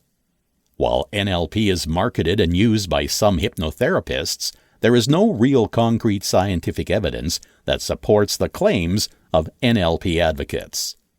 Because this method is often disregarded as a pseudoscience, neuro-linguistic programming can be broken down into 3 main components or core concepts. I will explain these core concepts in depth right here. Subjectivity. Bandler and Grinder express that we experience the world subjectively. In other words, we tend to create subjective views of our experiences, meaning that 2 people can experience the same situation in the same way and describe it later with completely different feelings.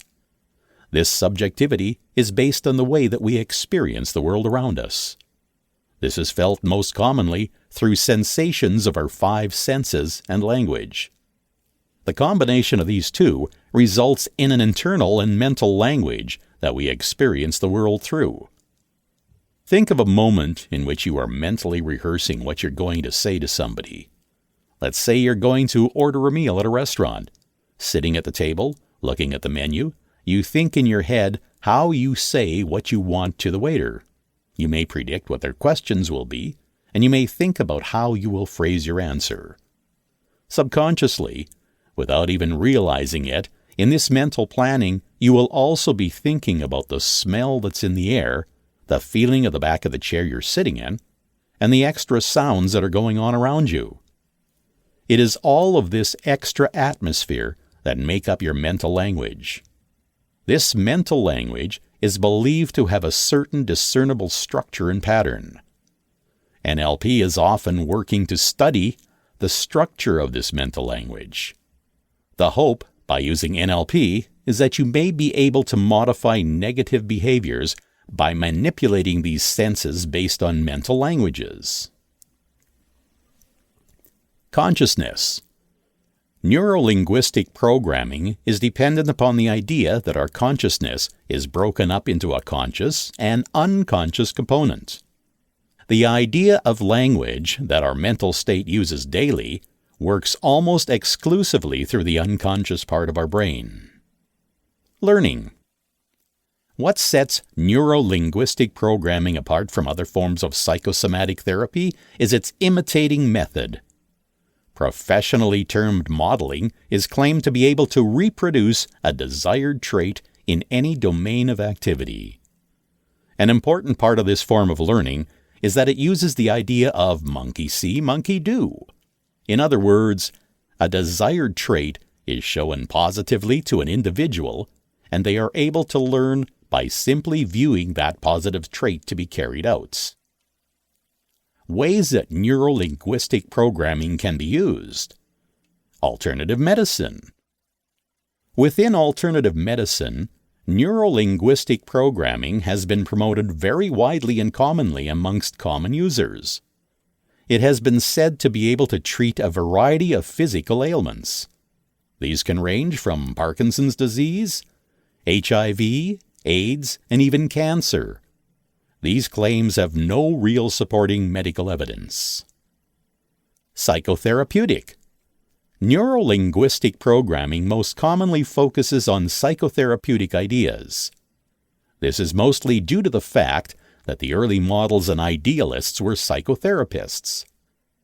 In the use of psychotherapy, neurolinguistic programming shares similar core beliefs and foundations with many contemporary and scientifically backed practices. Some contemporary practices that have similar beliefs to neurolinguistic programming is solution-focused brief therapy. It has also been acknowledged that NLP influenced these modern practices, and even that these practices may have come out of a form of NLP. These modern practices are slightly different from neurolinguistic programming in that they seek to achieve desired behavior by shifting the context or meaning of that thought or behavior. How neurolinguistic programming can be used to shift the ideas of those around you.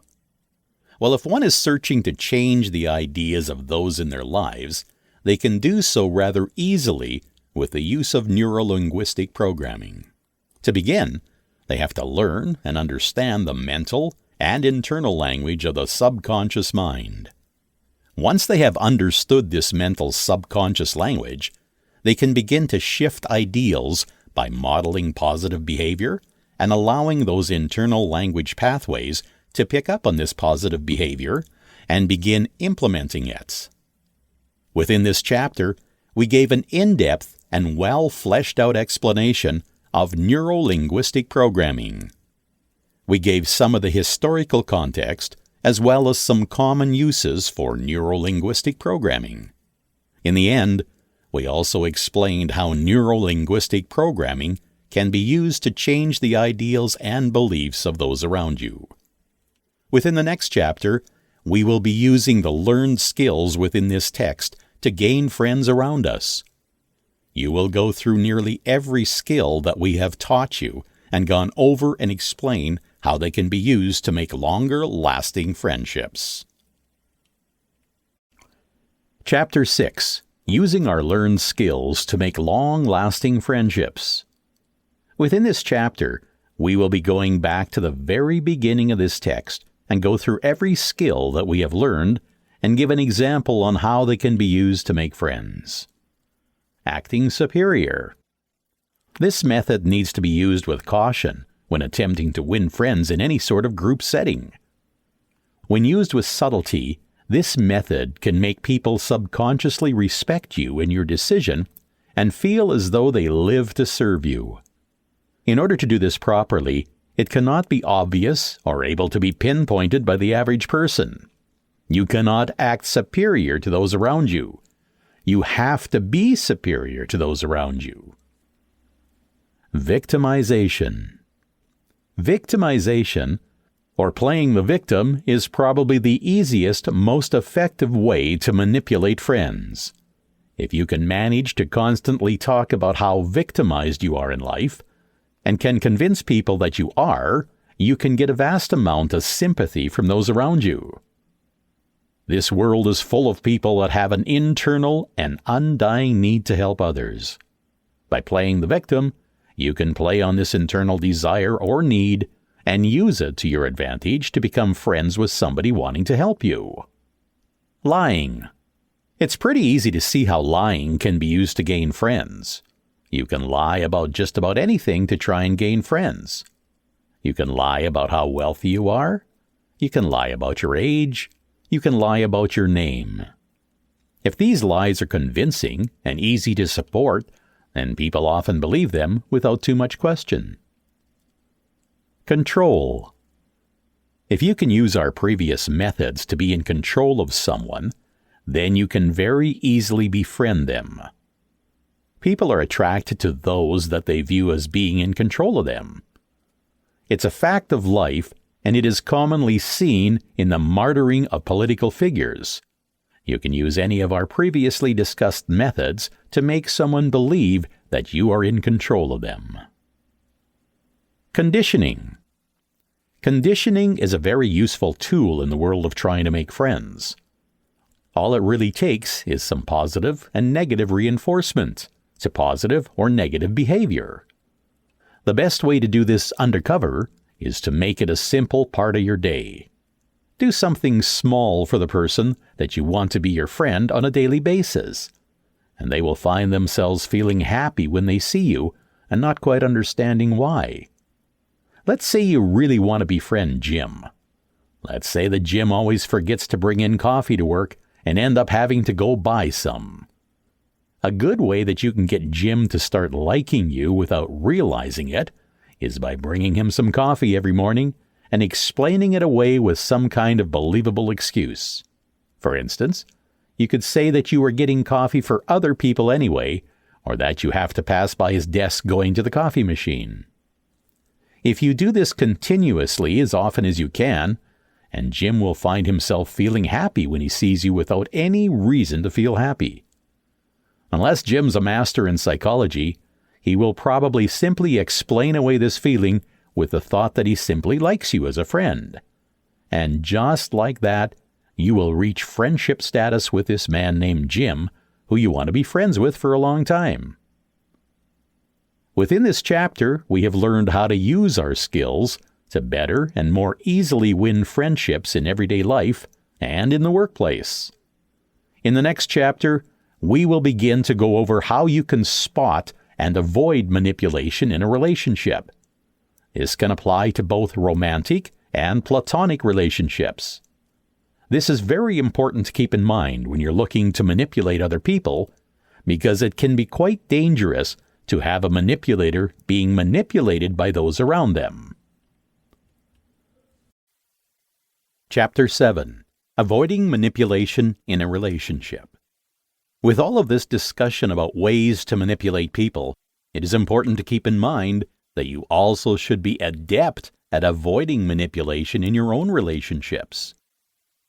That is why within this chapter, we will be discussing how you can spot manipulation in relationships with you or those around you.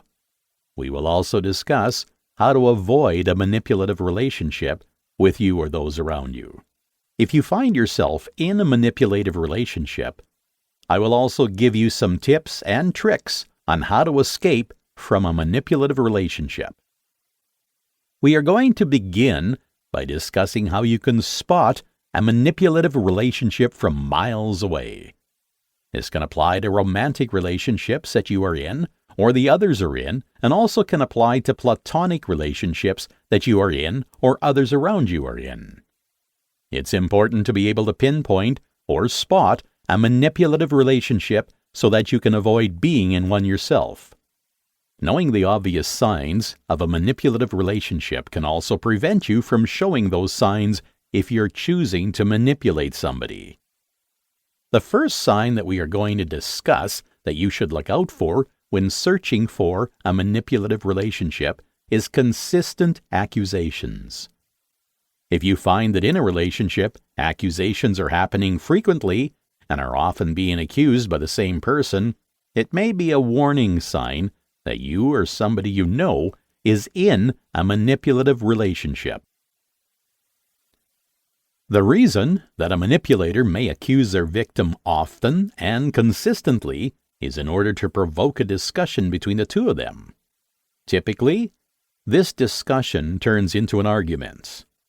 Manipulators have greater control and heightened emotional situations such as arguments because in these situations, their victims are being blinded by their emotions and they are not able to see through the manipulator's manipulations. Manipulators are also brilliantly persuasive people, and as such, are very easily able to convince their victim that they're wrong in any situation. Because of this, provoking an argument with their victim serves very heavily in their favor. So if you often find that you're being accused of random wrongdoings, or end up losing the resulting argument, you may find yourself in a manipulative relationship. Please remember that this can also work from the outside. If you are viewing a relationship between a pair of your friends, and you notice that one of them is very accusatory towards the other one, keep track of the number of arguments that they may have between one another. If it seems to be a lot of arguments in a short period of time, and the same person is winning all of them, then your friend may be in a situation in which they are being manipulated for some reason or another. The second sign that we are going to discuss, and that you should look out for when checking for a manipulative relationship, is the playing of emotional games. People who manipulate emotionally often are trying to make their victims feel doubtful and insecure in themselves. This is because when a victim feels insecure about themselves, they are less likely to call out any actions of the manipulator. For obvious reasons, this is very beneficial for the manipulator. By keeping their victim on unsteady ground emotionally, they're able to more easily keep control of their victim.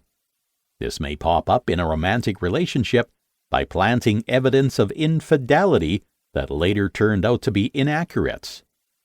By planting evidence of infidelity in a romantic relationship, even if you later make their victim feel incredibly angry or sad, may result in an argument or attack by the victim.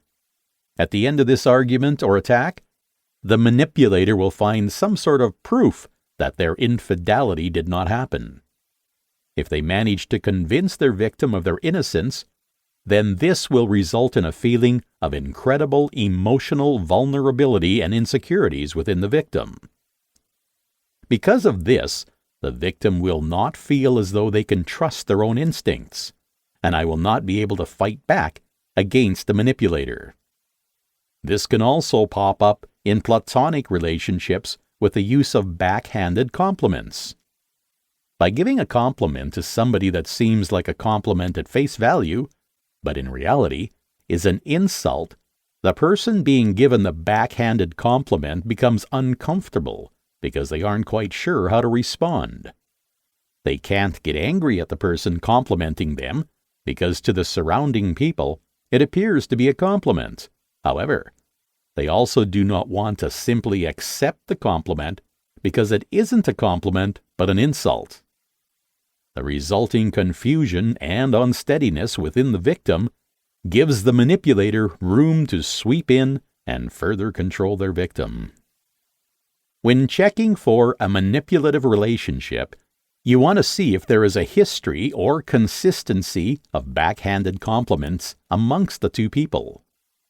You may also want to check and see if there is seemingly too obvious evidence towards some type of negative action of one of the individuals. If either or both of these signs are apparent in a relationship, then you may be looking at a manipulative relationship. The third sign of manipulation that you need to look for in a relationship that we are going to discuss is the act of breaking or damaging things that are important to the victim. This is a very obvious and physical form of manipulation, but it pops up quite often amongst both platonic and romantic relationships. This type of manipulation can oftentimes be explained away by blaming the victim and saying that they were in an argument, or that the victim made them very angry. These are not excuses. Manipulators are often very in tune with what is important to the victims of their manipulations. They typically know what some of the most important and prized possessions of their victims are. They use this to their advantage, because if in the heat of the moment they get too angry, then they may be able to destroy one of those very important items of the victim. They will do this for a variety of reasons. The first reason is they may wish to leave you in a sad or depressed state, which they could achieve by destroying something very close to you. If this item has any kind of emotional or nostalgic value, then it may serve a second purpose of making you feel as though you and your emotions are not safe. This is a very powerful feeling of emotions, which works very dangerously in the hands of the manipulator. A manipulator makes a victim feel as though they need a person to protect them from the world. This is a dangerous feeling because it leaves room for the manipulator to come in and convince them they are the ones to protect them from the world. In their emotional state, a victim will not realize the irony behind this, as the person trying to protect them is also destroying the things they love. In checking for a manipulative relationship, you will always want to watch out for this type of behavior. In either a platonic or romantic relationship, somebody destroying something that is important to another person is very manipulative and cannot be ignored. The fourth type of warning sign that we will discuss, but you need to keep an eye out for when looking for a manipulative relationship, is the encouraging of jealousy within a relationship. This type of manipulation is most common in romantic relationships, but it can also pop up in the platonic relationships under the correct circumstances. Jealousy is a hugely damaging emotion for a person because it tends to encourage a lack of trust in a relationship, which is very beneficial to the manipulator. Manipulators are very conscious of this and know that they need their victims to trust them, but they also know that they themselves cannot trust their victims. Manipulators feel as though their victims could turn on them at any moment, and because of this, incite a huge amount of jealousy within themselves. Most people understand the concept that when a person is jealous of somebody else, and incite a feeling of uneasiness and sadness within themselves. This may lead a manipulator to try and incite jealousy within their victim. You may do this by flirting very obviously with others in front of their romantic partner, or may even try to compare their victims to strangers. Doing this puts their victim under the sense of unease and makes them feel as though they are not good enough. Because of this feeling of not being good enough, it will feel as though they need to constantly be gratified and assured by the person that is manipulating them. This is very powerful for the manipulator and very dangerous for the victim, because by giving the manipulator the power to decide whether or not the victim feels gratified and safe with the manipulator, who can then choose how the victim feels at any given point. If you are checking for manipulation in a relationship, it is important to check for this clear warning sign. If you're looking from the outside in, and you happen to be in public with a couple, and one of them is very clearly flirting with people around you, seeming to make the victim uncomfortable, you may be witnessing a manipulative relationship. If you are inside your own relationship, and you notice that your partner is constantly putting you down and comparing you to those around you, then you may be in your own manipulative relationship. It's important to keep an eye out for these obvious warning signs when checking for a manipulative relationship. The fifth warning sign that you may be in a manipulative relationship is that manipulative individuals will often act as though they are the victim of manipulation. This may seem confusing, and it can be somewhat difficult to understand if you are in the situation yourself. In order to fully understand and be able to pinpoint this warning sign, you have to be able to logically take a step backwards and look at the relationship from the outside in. This may seem difficult to do, but it is possible if you look at it from a logical standpoint. A person manipulating you in that relationship will often act as though they are the victims of a manipulative relationship. They may outright accuse you of being manipulative, and they will twist your words and make you feel guilty about something you did not even realize you did that wasn't actually wrong. They will try to convince you to apologize, even when you don't feel you've done anything wrong. If you fall into this trap, then you will become more and more prone to their manipulation and find it harder and harder to see their manipulation from an outside stance. The sixth warning sign that you may be in a manipulative relationship is an individual may try to make you feel guilty for a mistake that they made out of their own accord. Emotional manipulators are very good at finding ways to place blame on those around them. Let's say, for instance, that your significant other forgets something at home. This might be something very important to them, or it might be something very small. Either way, they may try to convince you that they forgot to bring whatever it was because you do not remember to remind them. If that person happens to be late for an event, it's because you didn't tell him the correct time, even if you do remember telling them the correct time. Every time this person makes a mistake, or are out of their own accord, they will find a way to make it your mistake before you've even realized what is happening. The easiest way to pinpoint this is to look at things that have gone wrong in your relationship and try to see if your significant other has ever taken the blame for anything that has happened. If the answer is no, then they may be manipulating you.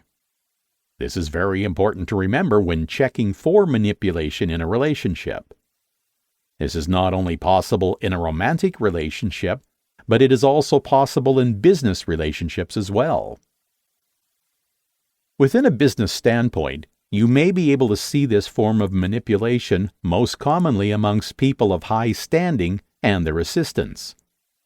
A manipulator with an assistant is often very easy to go unnoticed by those around them because people may view it as simply the person doing their job. This is not always the case.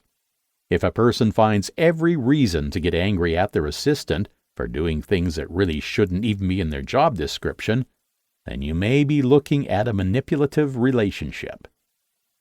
The seventh warning sign that you, or somebody you know, may be in a manipulative relationship is that the person doing the manipulating may rush the victim to make decisions.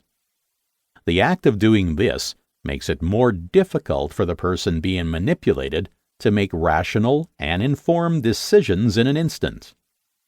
If somebody is rushing or pushing a person to make a decision very, very quickly, then they are putting that person under a certain level of stress that makes them feel helpless and doesn't allow them to make a good decision. Because of this, a victim may make decisions that they will later regret or that will have some underlying consequences. If this person is in a manipulative relationship, then the manipulator will refuse to admit that they are the reason that the person made these negative decisions. And while the manipulator is not directly the reason that the person made these decisions, they are the reason why the person wasn't able to think through their decisions before making them entirely. The manipulator will try to claim that the person made the decision on their own and should just try to live with their decision, even if they are not happy with it later. This is not to be confused with somebody refusing to accept responsibility for their own actions. A manipulator may use this as a tactic because when a victim is given less time to think through their choices, they're more likely to go with the decisions of another person. This puts the manipulator into a place of control because they can more easily decide what the victim wants to do next. The victim may have a hard time even noticing that this is happening. If you are on the inside of this relationship, and you notice that your significant other never gives you more than a few seconds to make a decision before calling you an indecisive person, you may be in a manipulative relationship. On the flip side, if you are on the outside of a relationship, and you notice that an individual is rushing their significant other to make a decision, then you may be looking at a manipulative relationship. We have mostly discussed this happening in romantic circumstances, but it is also very common in business settings. It is less of a negative action in a business setting and more of a strategy to gain the upper hand. Within the business discussions and negotiations, having a time constraint can often lead to a person making a decision in favor of a product they would normally not have chosen. A skillful negotiator and manipulator will be able to use this fact well and rush the person making the decision without them realizing or feeling as though they're being rushed. They might do very subtle things, like ask them what time it is, or look at a clock and know how late it has gotten. They may even remind the person making the decision of something that they previously said that they need to do before they leave for that day. The 8th warning sign that you should look for when checking for a manipulative relationship is when the actions of a person do not match their words. As we have discussed deeply within this text, emotional manipulators tend to use language to control people through a variety of methods. Because they were using this language does not always mean that they are going to act on whatever this language is promising to the other person. They may use flattering language and make certain promises in order to make you trust them or feel comfortable with them. The idea of keeping these promises for meaning these flatteries is only an afterthought to a manipulator. Because of this, these individuals very rarely will actually act out on these phrases that they make. If you were to call them out on one of their promises, they would blame you for it in some way. This is one of the very few ways that manipulators like to be behind other people and their manipulations. In other words, while manipulators tend to be very logical and intelligent, this is one of the few ways that they tend to come up short. By not following through with their word, they often can label themselves as liars without meaning to. If you are on the outside looking at a relationship, and you notice that one person is consistently making outrageous promises to the other person, then you may be looking at a manipulative relationship. On the flip side, if you are within a relationship that a person makes lots of promises to you in the beginning of your relationship and have not yet gone through with any of those promises, depending on the amount of time that has passed and the nature of his promises, you may be in a manipulative relationship. The 9th warning sign that you may be in a manipulative relationship is the feeling that manipulators make you feel as though you're always negotiating. This goes along with the way that manipulators use language to control their victims. Manipulators will twist your words and constantly make you feel as though you are attacking or attempting to negotiate everyday things with the manipulator. By constantly feeling as though you are in the act of negotiation, you're constantly being kept on your toes and made to feel unsafe and unsteady in your own relationship. An added bonus of this for the manipulator is that once you reach the end of your negotiation, even if it is about something completely nonsensical, you'll feel as though you've reached a middle ground with your manipulator. In reality, you will most likely have given the manipulator what they wanted in the first place. Because of a manipulator's prowess with the language, they will be able to convince you that you have gotten something out of the negotiation, when in reality, it wasn't a negotiation to begin with. It was just manipulation. This is very beneficial to the manipulator, because by convincing the victim that they are getting something out of the negotiation, they are keeping the victim happy, or at least make them believe that they are happy. And a victim that believes they are happy is one that will not try to fight back against their manipulator. If you are on the outside of a relationship looking in, you may be able to spot this telltale sign by an individual turning every single decision into a negotiation, and not simply agreeing to do one or the other thing at any point.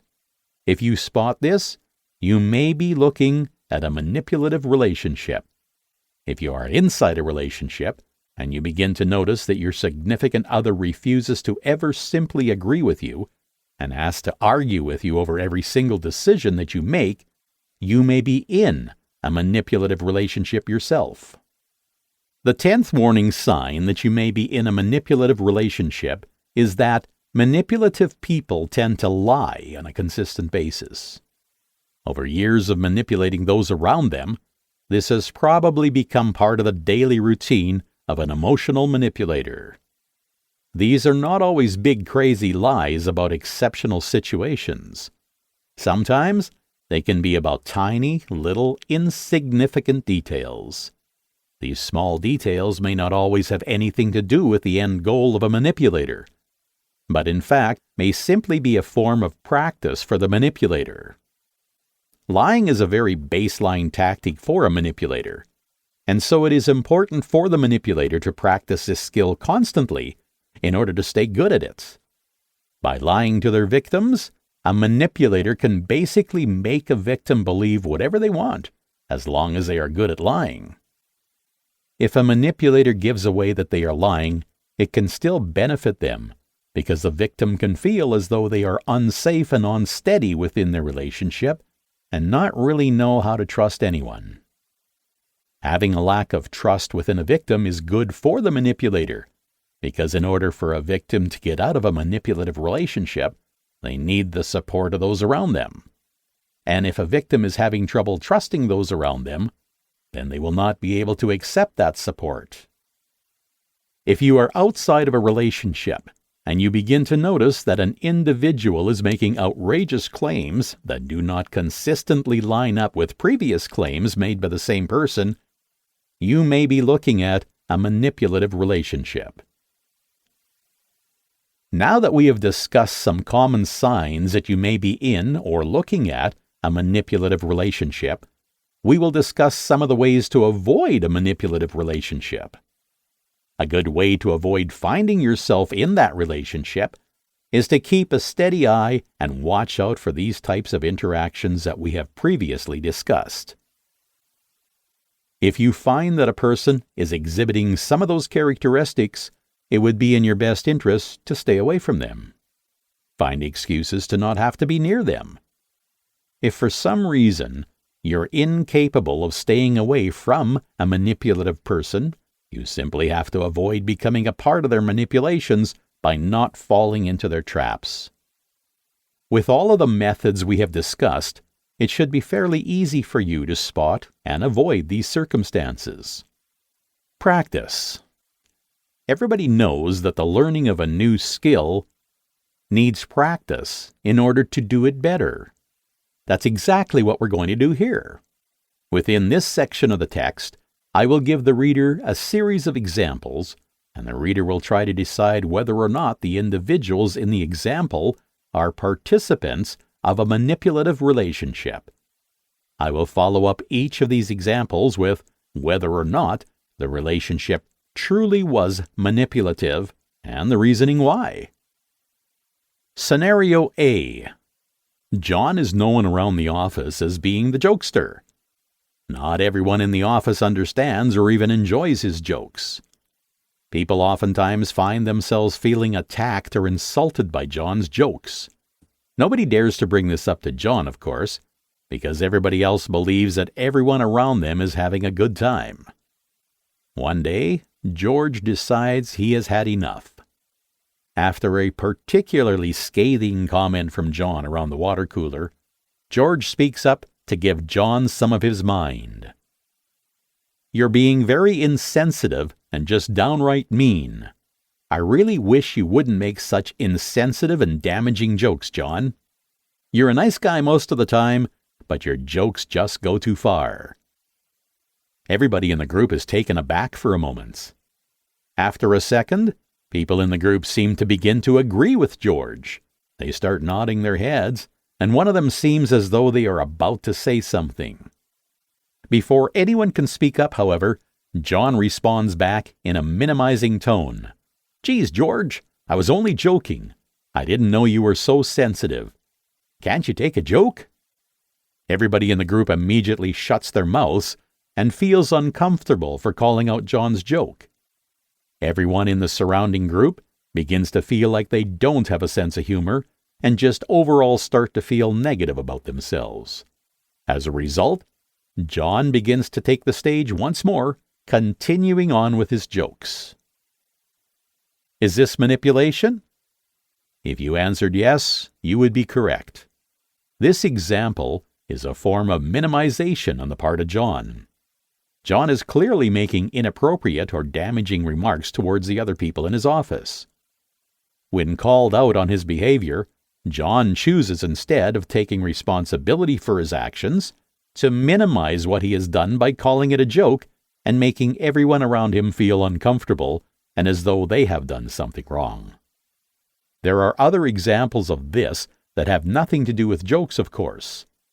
Similar examples are if somebody tries to vent and explain that they are feeling stressed on a certain day, a manipulator might respond with, "You don't know what stress is." In this situation, the manipulator minimizes a person's feelings by claiming that they are invalid and that they don't know what they're talking about. Scenario B. John and Erica have been dating for some time. John finds that soon after beginning his relationship, he has a lot of trouble locating items that he normally would have no trouble locating. These are items such as keys, pens, or even his wallet. He's also begun to notice that when it comes to information, he seems to be wrong about everything. Every time he tries to remember a situation that Erica was involved in, he remembers it incorrectly. Thankfully for him, Erica is always there to tell him properly what happened. John is also eternally thankful that he always has Erica there to show him where his keys are. I always make jokes about how awful his memory is, and how, if his head wasn't screwed onto him, he would lose it as well. It's funny, because when John thinks about it, he never had any of these issues before he started dating Erica. But then again, how can John trust what he remembers when he has so much trouble remembering where his keys are, and basic information like what he did at the last party? Recently, it's begun to get so bad that John doesn't even like to bring up fun stories that he remembers because he knows he'll most likely get them wrong. Thankfully for him, Erica is always there to tell the story. People usually like it better from her anyway. One day, John began to wonder if maybe Erica was being a negative influence on him. But then he began to wonder if he was being too sensitive. Other people don't seem to have these issues with their relationships, so it must be me, he decided. He always finds himself apologizing to Erica. He's not even quite sure what he's done wrong most of the time. But with how awful his memory is, he doesn't even take a moment to second-guess whether or not he's done something wrong. He simply assumes he has and doesn't remember it. One time, one of John's friends noticed that Erica had his keys in her pocket. When he brought this up to John, he laughed and waved his friend away, saying that Erica was most likely just saving them for him because she knew that he would lose them otherwise. John has also begun to notice that he tends to withhold information from his family because he's tired of their concerned questions. Making excuses or trying to explain Erica's actions towards him is just too exhausting. After a few weeks of all of this happening, John begins to realize that there might be something wrong with their relationship. John doesn't want to face up to the idea that their relationship might be toxic, and as a result, he decides to ignore this feeling and just move on. Besides, John decides if there is a problem with a relationship, it probably has something to do with him. He's probably not good enough for Erica anyways. Is this emotional manipulation? Absolutely. This is a type of emotional manipulation known as gaslighting. In gaslighting, a manipulator will try to find ways to make victims doubt their own thoughts, memories, or actions. At some point, the victim becomes too frightened to bring up a topic or a story for fear they'll be wrong about it or not remember it correctly. And in extreme cases, gaslighters will even create situations that will lead to the victim doubting themselves. In this example, we can see that Erica has been hiding John's keys, wallets, and other important objects so that he begins to feel as though he cannot trust himself to locate his own things. She also goes out of her way to make him feel as though he can't remember stories properly. Erica has put it into John's mind that he needs her to remember these things for him.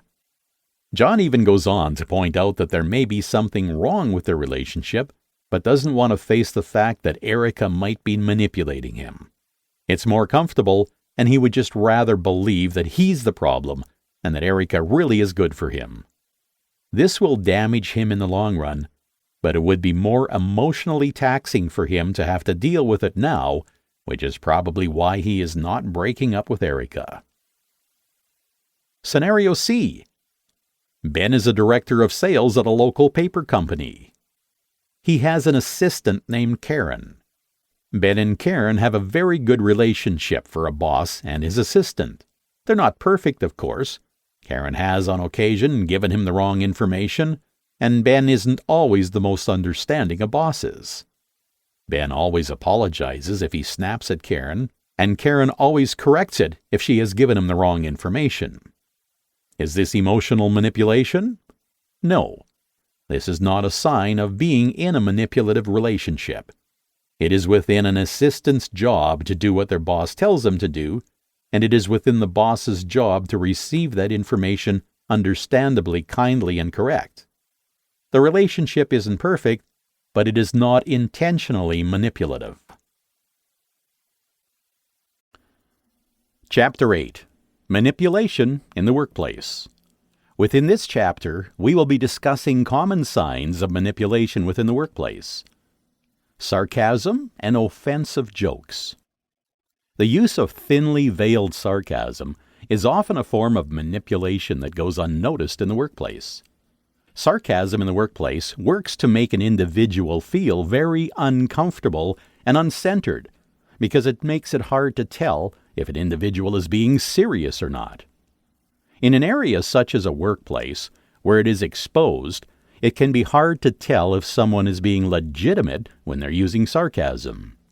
In addition to this, people will often use defensive or scarring jokes to subconsciously harm the person they're trying to manipulate within the workplace. An offensive joke at another person's expense can make them feel uncomfortable and unsafe in their own work environments. By doing this, a manipulator is able to take away the safe feeling that the public work environment may bring to a victim. Devaluing the achievement of others. Another method of a manipulator in the workplace is the act of devaluing the achievement of those around them. By making individuals around them feel as though their achievements are not impressive or important in any way, they make the victims in the workplace worry about themselves, as well as making the manipulators seem better than them by insinuating that their achievements are not as impressive as the manipulators. By doing this, they develop a sort of respect from other people and make themselves appear to be more important than they truly are. In addition to this, the insecurities and self-consciousness that devaluing the achievement of the victim can bring opens up room for the manipulator to then come in and push their agenda onto the person. Putting down the opinions of others. Another method of a manipulator within the workplace is the putting down or an appreciation of the opinion of those around them. By making an individual feel that their opinion doesn't matter or has no real meaning in the world, makes an individual feel undervalued and unappreciated. This is helpful to the manipulator because it may lead to the victim coming to them, hoping for some level of value or appreciation. This will leave the victim in a vulnerable state in which all they want is to feel valued or appreciated, and they won't care about who it comes from. This leaves room for the manipulator to come in and push their agenda onto the victim. Not appreciating the work of others. Refusing to appreciate the work of those around you is another common method of a manipulator in the workforce. If an individual refuses to appreciate the work that people put in to make their everyday lives easier, then they can put those people around them down. But it can also make it easier for them to do their work. This makes their act of manipulating others easier and less difficult. Chapter 9. Manipulation and defending yourself against it. Within this chapter, we are going to go through how you can defend yourself against each of the manipulation tactics that we have discussed. Most of our methods of defending ourselves against manipulation have to do with using positive self-esteem. Positive self-esteem is often used to overcome manipulation emotionally. Within this chapter, we will also cover several skills you can use to improve your self-esteem to help protect yourself against manipulators. Raising your voice. Previously in this text, we discussed how the act of raising one's voice can bring about panic in a victim, and as such, give a manipulator more power in a situation. If you find yourself in a situation in which you believe you are being manipulated by a person raising their voice against you, one of the best things that you can do in order to fight back against this form of manipulation is to maintain a sense of calm. If you can stay calm, you can very easily rationalize with the person trying to manipulate you. You can do this by taking a deep breath and pausing for a moment before giving a response to the person raising their voice at you. If you can give a calm and rational response to a person raising their voice at you, you take away the power that comes with shouting at another person. By showing the manipulator that you are not frightened or panicked by their loud actions, they themselves will become panicked. Please be warned and remember that in this moment of panic, you cannot be sure of what the manipulator is going to do. They may shout more and may become physically aggressive, or they may simply concede and leave. Either way, the best way to stand your ground and not succumb to the manipulation is to stay calm and collected and only give back to the person shouting at you rational and logical responses. You want to be careful with these responses because you want to make sure that you're not giving them any kind of ammo that they can use at you later. What I mean by this is you don't want to say anything accusatory or make it sound like you're insulting them in any way. You want to simply state facts and make sure that they understand that you're only stating what is actually happening. Acting superior.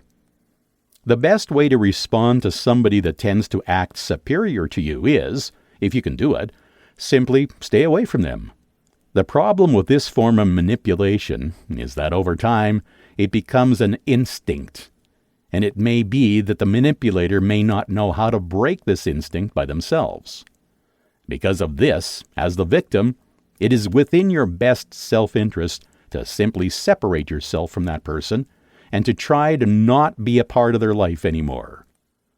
If that is simply not an option for you, then the second best method is to try and get past somebody acting superior to you by completely ignoring their superiority complex.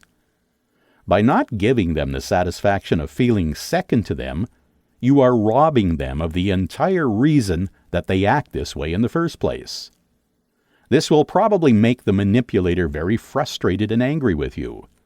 In fact, there's a very good chance that if you do this consistently for a long time, the manipulator may choose to not even concern themselves with you and will move on to an entirely different victim.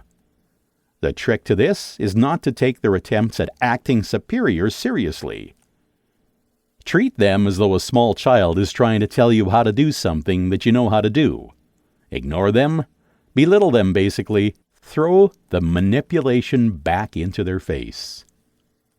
Victimization. The best way to handle a manipulator acting like they are being victimized in their everyday life is not to give in to their want of sympathy. You can tell them, "I'm sorry, that must be really hard. I can't really help you," and that is fine. You cannot allow them to pull you into this idea that you need to fix them. That is when you fall into their manipulative trap. To avoid this, you have to let them know that you are not somebody that is going to fix them. Do not offer them suggestions because they will not want to take them. Do not try to make them feel better because it will not work. Simply accept that they feel that way and let them know that there is nothing you can do. This may be hard for some people to do because a feeling of empathy is a very strong, encouraging feeling within us from the time that we were small children. But if you really focus and put your mind to it, it is quite easy to logically understand why you cannot help every single person who tries to make you feel like they need your sympathy. Lying. The best way to deal with a manipulator that is constantly lying on a daily basis is quite simple but quite difficult to do. The best way to deal with this type of person is simply to cut them out of your life completely. While I understand completely that this is not always possible and not super realistic for everyday life, it truly is the only way to completely and entirely stop somebody from lying to you. If someone can't speak to you in the first place, then they cannot lie to you. That's just a fact. Obviously, since this isn't something that we can just go out and do every single day, here's a couple of methods for dealing with liars that you simply cannot get rid of. The first thing to remember is that you need to always take what they say with a grain of salt. Always second-guess the things that they tell you, and don't take what they said to you at face value. This can be very exhausting. Second-guessing everything that someone tells you can quickly get old, but you have to be vigilant if you would like to be aware of this person's manipulations. You may have to fact-check things they say to you either literally through the internet or locally with some friends. Another method is to always have somebody around you when this person is speaking to you. It may be easier to pick up on this person's lies when the other person is not directly connected to them. So, if you have a friend who maybe doesn't like this person very much or simply doesn't know them that well, it would be in your best interest to keep that person around when you know you're going to be having long-winded conversations with this individual. If you use these tactics, you may be able to fight off a compulsive liar that is trying to manipulate you. It will, however, be very difficult, and I would strongly recommend simply cutting this person out of your life to begin with. It would be very difficult at the moment, but be very beneficial in the long run. Control. In order to counteract somebody that is trying to have complete and utter control over you, you have to simply not give in to their controlling tendencies. What I mean by this is that you cannot allow a person that makes you feel as though you have no control to know that they are making you feel like you have no control. If you give them that satisfaction, then they will know that what they are doing is working, and they'll continue to do it. Instead, you need to keep a constant mantra in your brain telling yourself over and over again that you have the power in your life, that you can make decisions for your own, and that the person who's trying to control you in reality has no control over your actions. It may be difficult to do this, and it may be beneficial to keep a strong support group of friends around you at all times.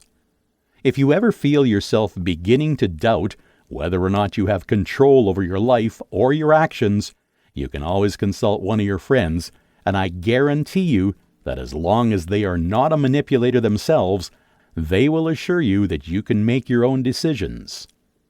Other ways of keeping somebody from using their control to manipulate you is by going to somebody that has control over them. In a business setting, this can mean somebody that is the boss of your boss. If there is someone above that person that is supposed to be your boss, and you feel as though your boss is using unfair or inappropriate tactics to try and control you and your coworkers, it may be in your best interest to go to the person above your boss to discuss some kind of consequences or reprimands. As with all of these tactics, there's one more method you can use to avoid somebody who's trying to use their control over you to manipulate you. That is, of course, stay away from or cut that person out of your life. Once again, I know that this is a very difficult thing to do, and it is not always possible in the situation at hand, but if you can manage to do it, it would greatly benefit you in the long run. Somebody that has control over you may have an undying thirst to use that control to manipulate you. That is not necessarily something that you can change. It's similar to greed or addiction to power. This person simply wants to be in control at all times, and that's not necessarily something that you can fix. Coming to this conclusion is very difficult for some people, and sometimes can put you into a state of depression.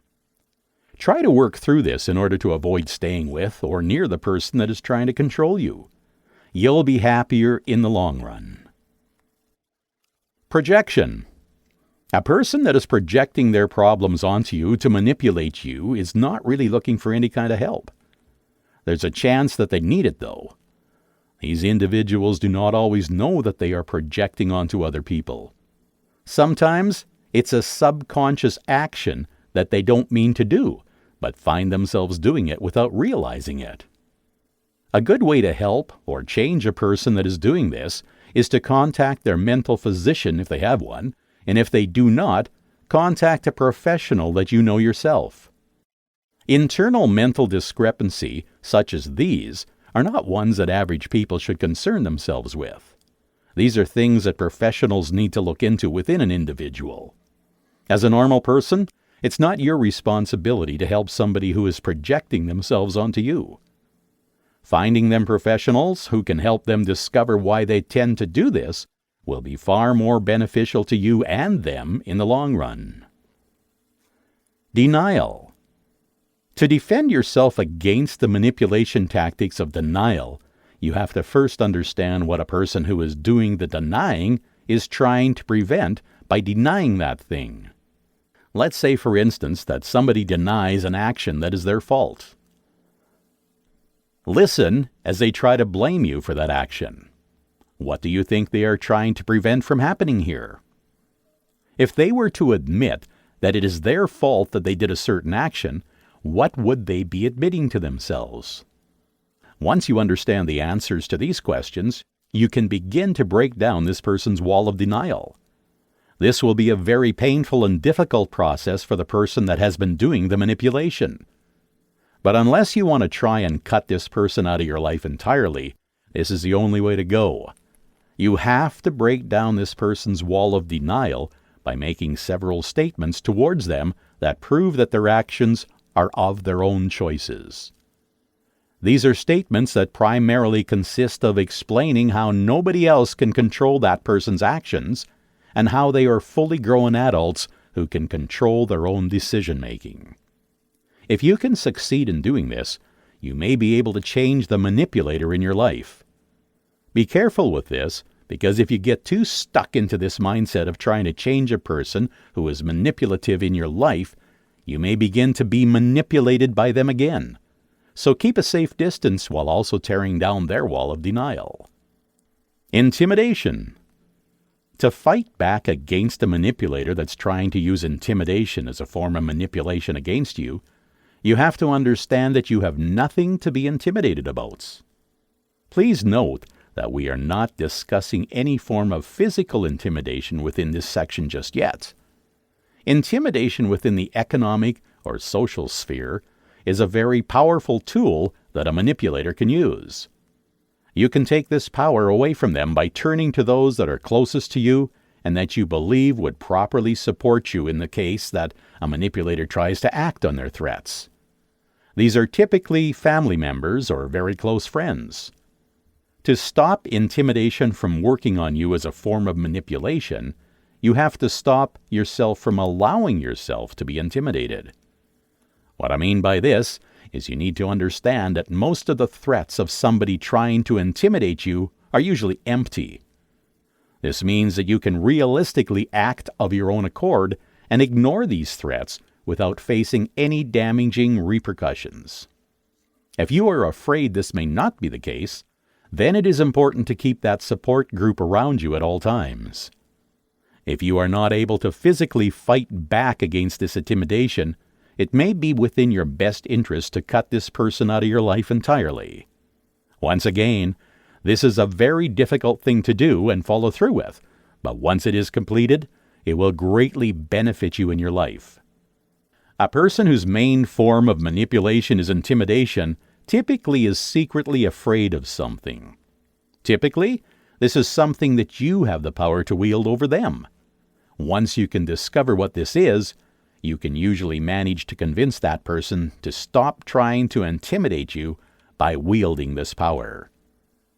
The reason that the majority of people manipulate through intimidation is that they are scared of the person they're trying to intimidate. It's an interesting sort of irony how these two things work together. The fear that one has of another often convinces themselves to try and scare that person. In order to fight back against this, all you have to do is not be intimidated. Do not back down if they try to intimidate you or scare you. Stand up to them and be ready and willing to disagree with them. Obviously, in the case of physical intimidation, this is not the same advice that I would give.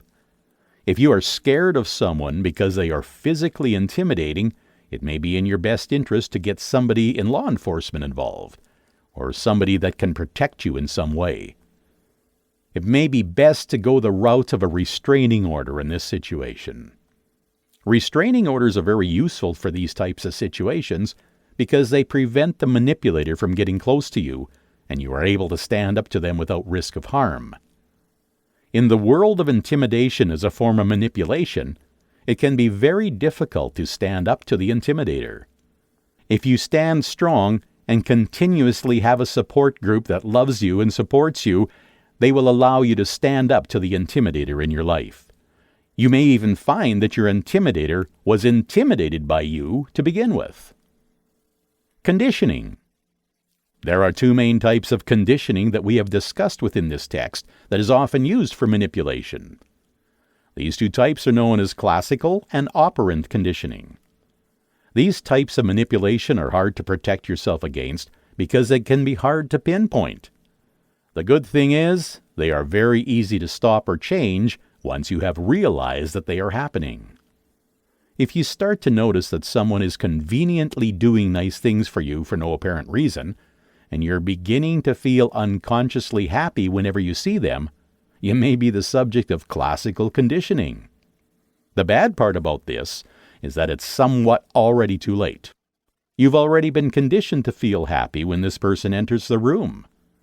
The good part about that is that we as human beings are smarter than dogs, so we are able to change these traits within ourselves. We can begin to fight back against this by starting to refuse the nice actions of these individuals. And you don't have to be mean about it, just say no thank you. You can continue by not acting on the operant conditioning that you may want to act on. How to use self-esteem to overcome manipulation. Self-esteem is a very important factor in the world of manipulative relationships. The majority of manipulation tactics rely very heavily on the low self-esteem of the victim. Because of this, if an individual begins to gain higher self-esteem, the manipulator may become hostile or start fighting to lower the self-esteem of the individual. Do not let this deter you, because that is what the manipulator wants. Having positive self-esteem about yourself can help you in manipulative relationships, because you will be less at risk for falling for the traditional manipulative traps. With higher self-esteem, you will not fall for degrading comments or let yourself be put down the way that somebody with lower self-esteem would. If you find that you already have pretty low self-esteem, here are some tips and tricks on how you can improve your self-esteem in the hopes of helping yourself in a manipulative relationship. Number 1, being mindful. That is pretty simple in the world of improving your self-esteem. This is simply becoming aware of the idea that you have low self-esteem. It's important to understand and accept the fact that you are having negative feelings about yourself if you would like to feel better about yourself. Helpful things to remember when you are trying to be more mindful is to remind yourself that the negative thoughts you have about yourself are only thoughts, they're not facts. Changing your story. Every person in this world has an internal narrative of what they believe are their core ideals and who they are. It's also to connect to our main self-image of ourselves. People with low self-esteem often have a negative self-image, and if they want to change that ideal, they have to understand where it's coming from and what voices are being internalized within us. Some negative ideas are repeated so often in our lives that we begin to believe that they may be true. The first step to understanding that these are not facts or to unlearn these phrases is to understand where they came from and to know what you wish you believed about yourself. Don't compare yourself. Comparisons amongst people are never good.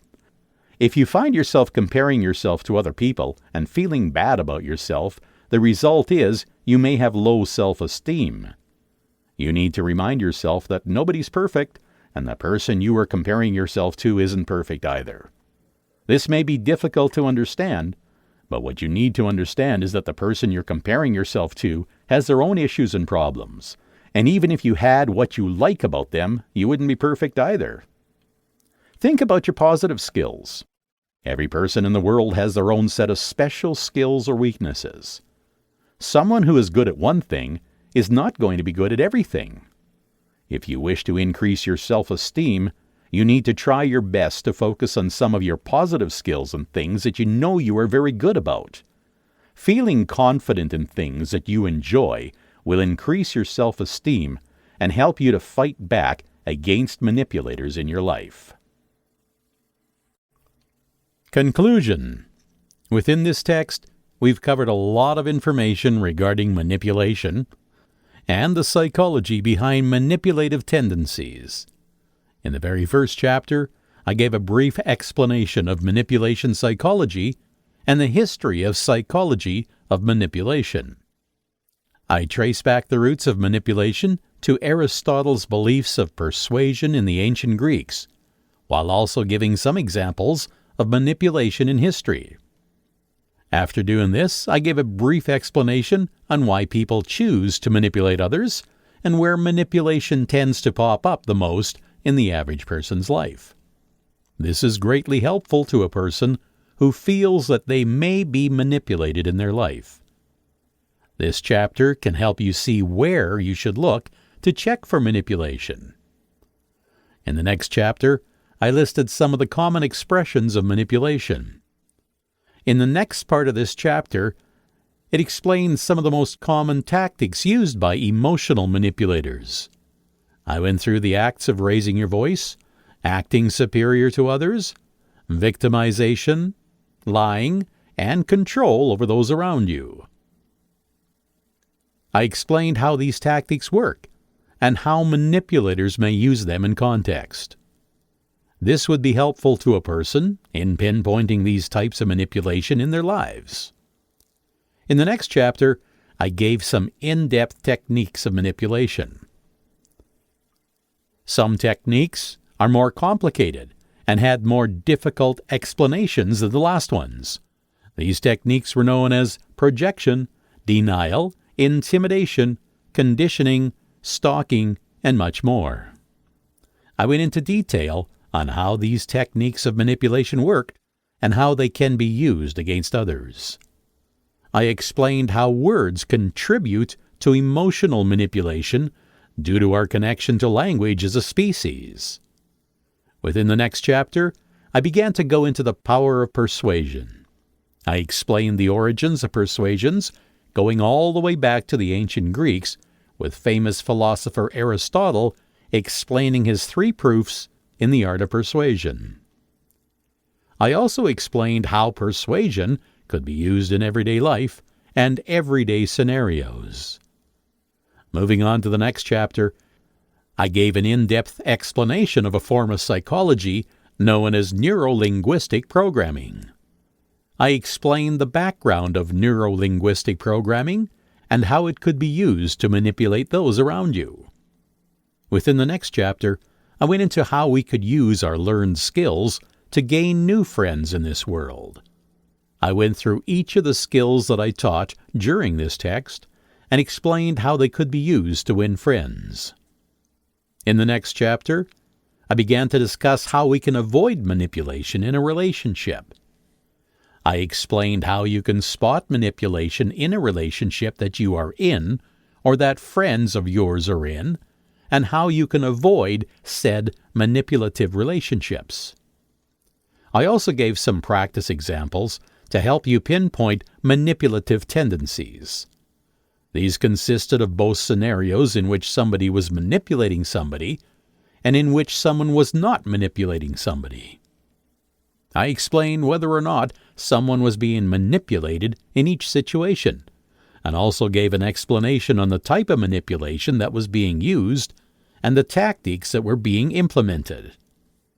This can serve as practice so that you can help yourself in trying to pinpoint manipulative tendencies and trying not to fall into a manipulative trap in the future. In the following chapter, I explained how you can defend yourself against manipulation in a relationship. I went through each tactic that we discussed within this text and explained how you can properly defend yourself against it. I also spoke briefly about self-esteem and how the use of positive self-esteem can help you overcome manipulation in your life. I also gave a list of tips and tricks on how to improve your self-esteem.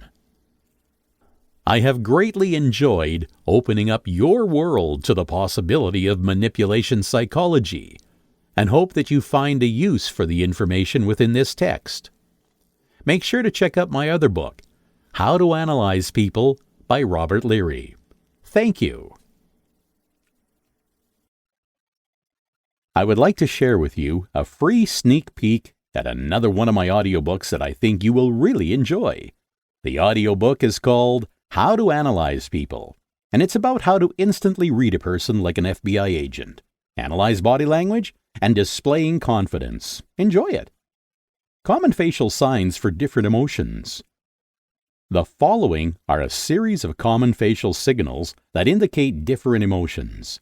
It is important to remember that some of these signs are not an instant indicator that a person is feeling the emotion in question. However, a combination of all of these signs may suggest that a person is feeling a certain emotion, depending on the environment surrounding them. Common signs of happiness. Some common signs of happiness within the face include, but are not limited to, the mouth and an open or closed smile, sometimes accompanied by laughter or chuckling. Possibly some crow's feet type wrinkles at the sides of a person's eyes. This indicates that a smile is honest and real because it is using enough muscles to change the wrinkles on a person's face. The eyebrows slightly raised, and a person's head tilted back are at a higher level than normal. Some common signs of sadness. Common signs of sadness within the face and head include, but are not limited to, a person's eyes staring downwards at a lower angle than 90 degrees. Possibly some dampness or moisture within the eyes. Head tilted downwards along with the eyes. Lips pinched tightly together or trembling. Trembling of the chin, and the head tilted to the side. Common signs of anxiety. Some common signs of anxiety within the face and head include, but are not limited to, eyes that are damp or filled with moisture, eyebrows that are pushed together and wrinkled, a lower lip trembling or lips pinched together, skin wrinkling or tenting, and head tilted downward, possibly looking at the ground. Common signs of fear. A few common signals of fear within the face and head include, but are not limited to, eyes wide open with large pupils, eyes closed or pointed downwards, eyebrows raised, wrinkling the forehead, open mouth or corners of the mouth turned downwards, chin pulled and tucked into the neck, head tilted downwards, possibly staring at the ground, and a white-tinted face. Common signals of anger. Some common signals of anger include, but are not limited to, eyes either wide and staring or squinted, eyebrows pushed downwards towards the eyes and possibly forever lower, a wrinkled forehead, nostrils that are flaring or twitching, a mouth that is flattened out into a line or teeth that are clearly clenched, a chin jutting out towards a person, and a face that is red in color.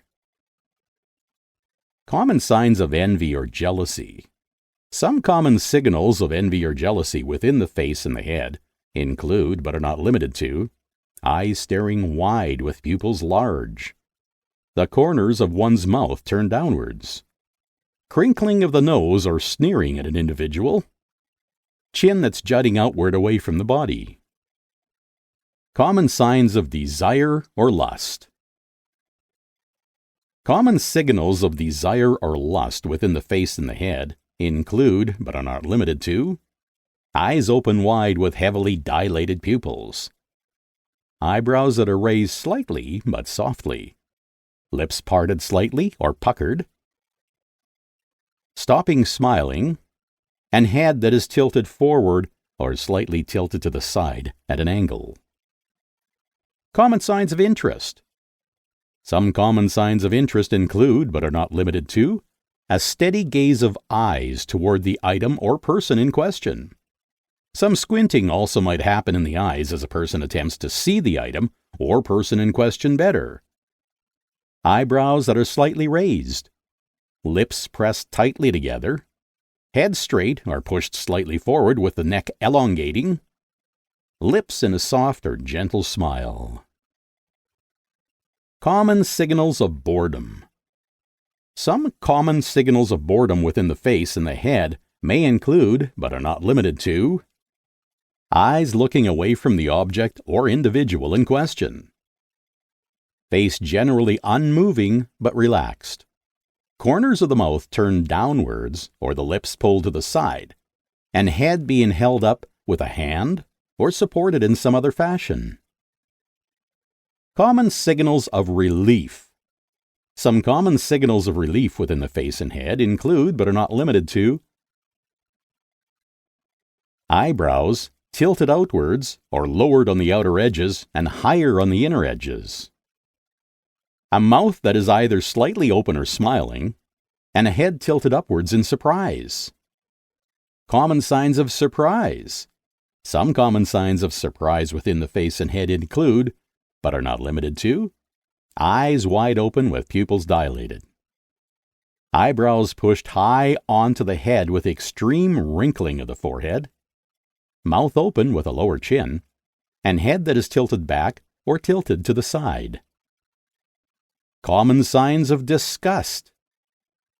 Some common signs of disgust within the face and head include, but are not limited to, head or eyes turned away from the object or person in question, nostrils flaring or nose twitching, nose crinkled or mouth snoring, mouth closed, tongue possibly sticking out, chin that's jutting out away from the neck and body. Common signs of shame. Some common signs of shame within the face and head include, but are not limited to, the head or eyes turning downwards looking at the ground, eyebrows low on the face but not forcefully so, and the skin may be bright red or flushed. Common signs of pity. Some common signs that somebody is feeling pity for another individual within the face and head include, but are not limited to, staring off into the distance, possibly with some dampness or moisture. Eyebrows pulled together slightly in the middle or pulled downward at the edges. Mouth corners turning downward, and head may be tilted to the side or tilted forward ever so slightly. Common signs of calmness. Some common signs that somebody is feeling very calm in an event or situation within the face and head include, but are not limited to, facial muscles that are relaxed, steady gaze looking forward with the eyes, and the mouth may be turned up slightly at the sides in a soft smile. How to fake your body language. Within this chapter, we will go through some easy and simple ways to fake your body language in order to come across as different emotions or different expressions to those around you. These methods can be beneficial in everyday life as well as in the workplace. They can also serve you well in starting out relationships for the first time. These methods also do a good job of helping you feel how you are trying to feel. Have you ever heard the cliche, fake it till you make it? Well, in some ways, this is true. By pretending to feel a lot of the emotions, you may be able to convince yourself that you actually feel this way. First, take a deep breath. By amplifying the supply of oxygen within our lungs, we can be given more power and more ability to fake our emotions through body language. This will also give us a moment to collect our composure and pretend to be calm and collected. In addition, deep breathing tends to stimulate the parasympathetic nervous system, which can trigger a relaxation response. This is very good, especially when trying to trick those around you into believing that you are calm and controlled in a situation. Deep breathing is a very good trick for mindful living, as it gives you more control over your body and your reactions to stimuli. Number 2, controlling the movement of your eyebrows. Our eyebrows can convey a lot about our inner feelings. A lot of movement from our eyebrows can convey feelings that you do not want to express. You need to be consciously aware of the movement of your eyebrows when you are trying to fake certain emotions through your body language. Number 3, trying not to use a fake smile. While it is good to smile, even if you don't feel like it, that is not always beneficial when faking your emotions through body language. While looking happy and bubbly may make others want to like you, it is not the best look to have constantly. Fake smiles are far too easy to see through, and humans are naturally inclined to try and search for any inconsistencies within somebody's smile. A better way to hide your emotions is to keep your mouth straight and not smile or be sad. Number 4, relaxing your face. By keeping your facial muscles relaxed, you can more easily control the movements of your face. Stay away from movements such as teeth grinding, frowning, or displaying any other type of emotional expression. Having relaxation and a calmer look on your face makes it more easy to better control the emotions you are putting out through your body language. Number 5, supporting your head. A person's head that is being held up by an individual or a face buried into one's palm is a very obvious and clear giveaway of a bad mood or sadness. It is better to keep your head held up high and your neck and back straight in a situation where you feel sad, but you do not want those around you to know that you're feeling sad. Another important thing to remember is to try and stop yourself from touching your face when you're feeling sad, as that is a strong sign of anxiety and stress. Number 6, Avoid fidgeting. Moving suddenly or very quickly are obvious signs of discomfort and anxiety. If you try to relax your body and try to look as though you are comfortable where you are, then it can be easier to control your emotions and feelings.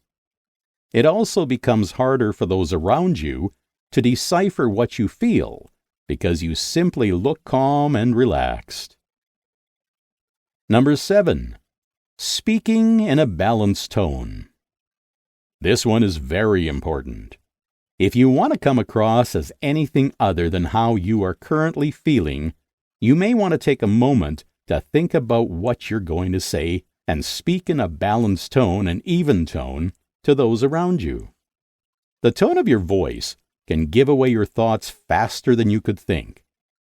Speaking too fast or changing your tone very quickly and frequently is an obvious sign that you aren't quite sure what you are trying to emote or what you are feeling.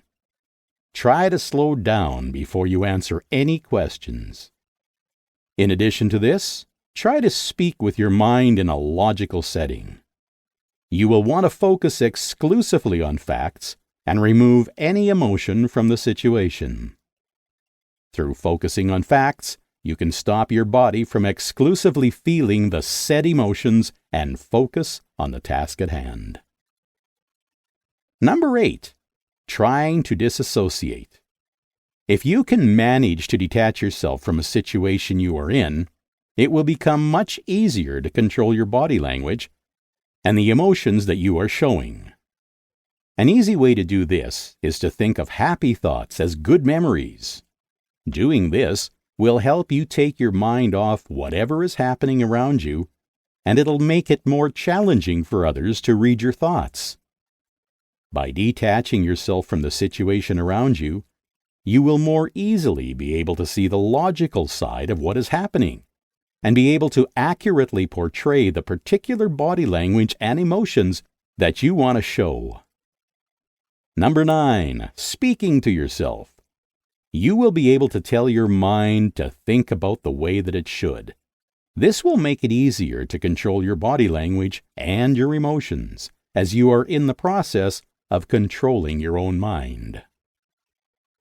If you enjoyed this preview of my audiobook, How to Analyze People, be sure to check out the full audiobook on audible.com. This has been Covert Manipulation. Learn persuasion and manipulation techniques you need to influence people through emotional intelligence, dark psychology, and NLP. Win friends, persuade, and manipulate. Written by Robert Leary. Narrated by Ivan Busenius. Copyright 2019 by Robert Leary. Production copyright by Robert Leary. Audible hopes you have enjoyed this program.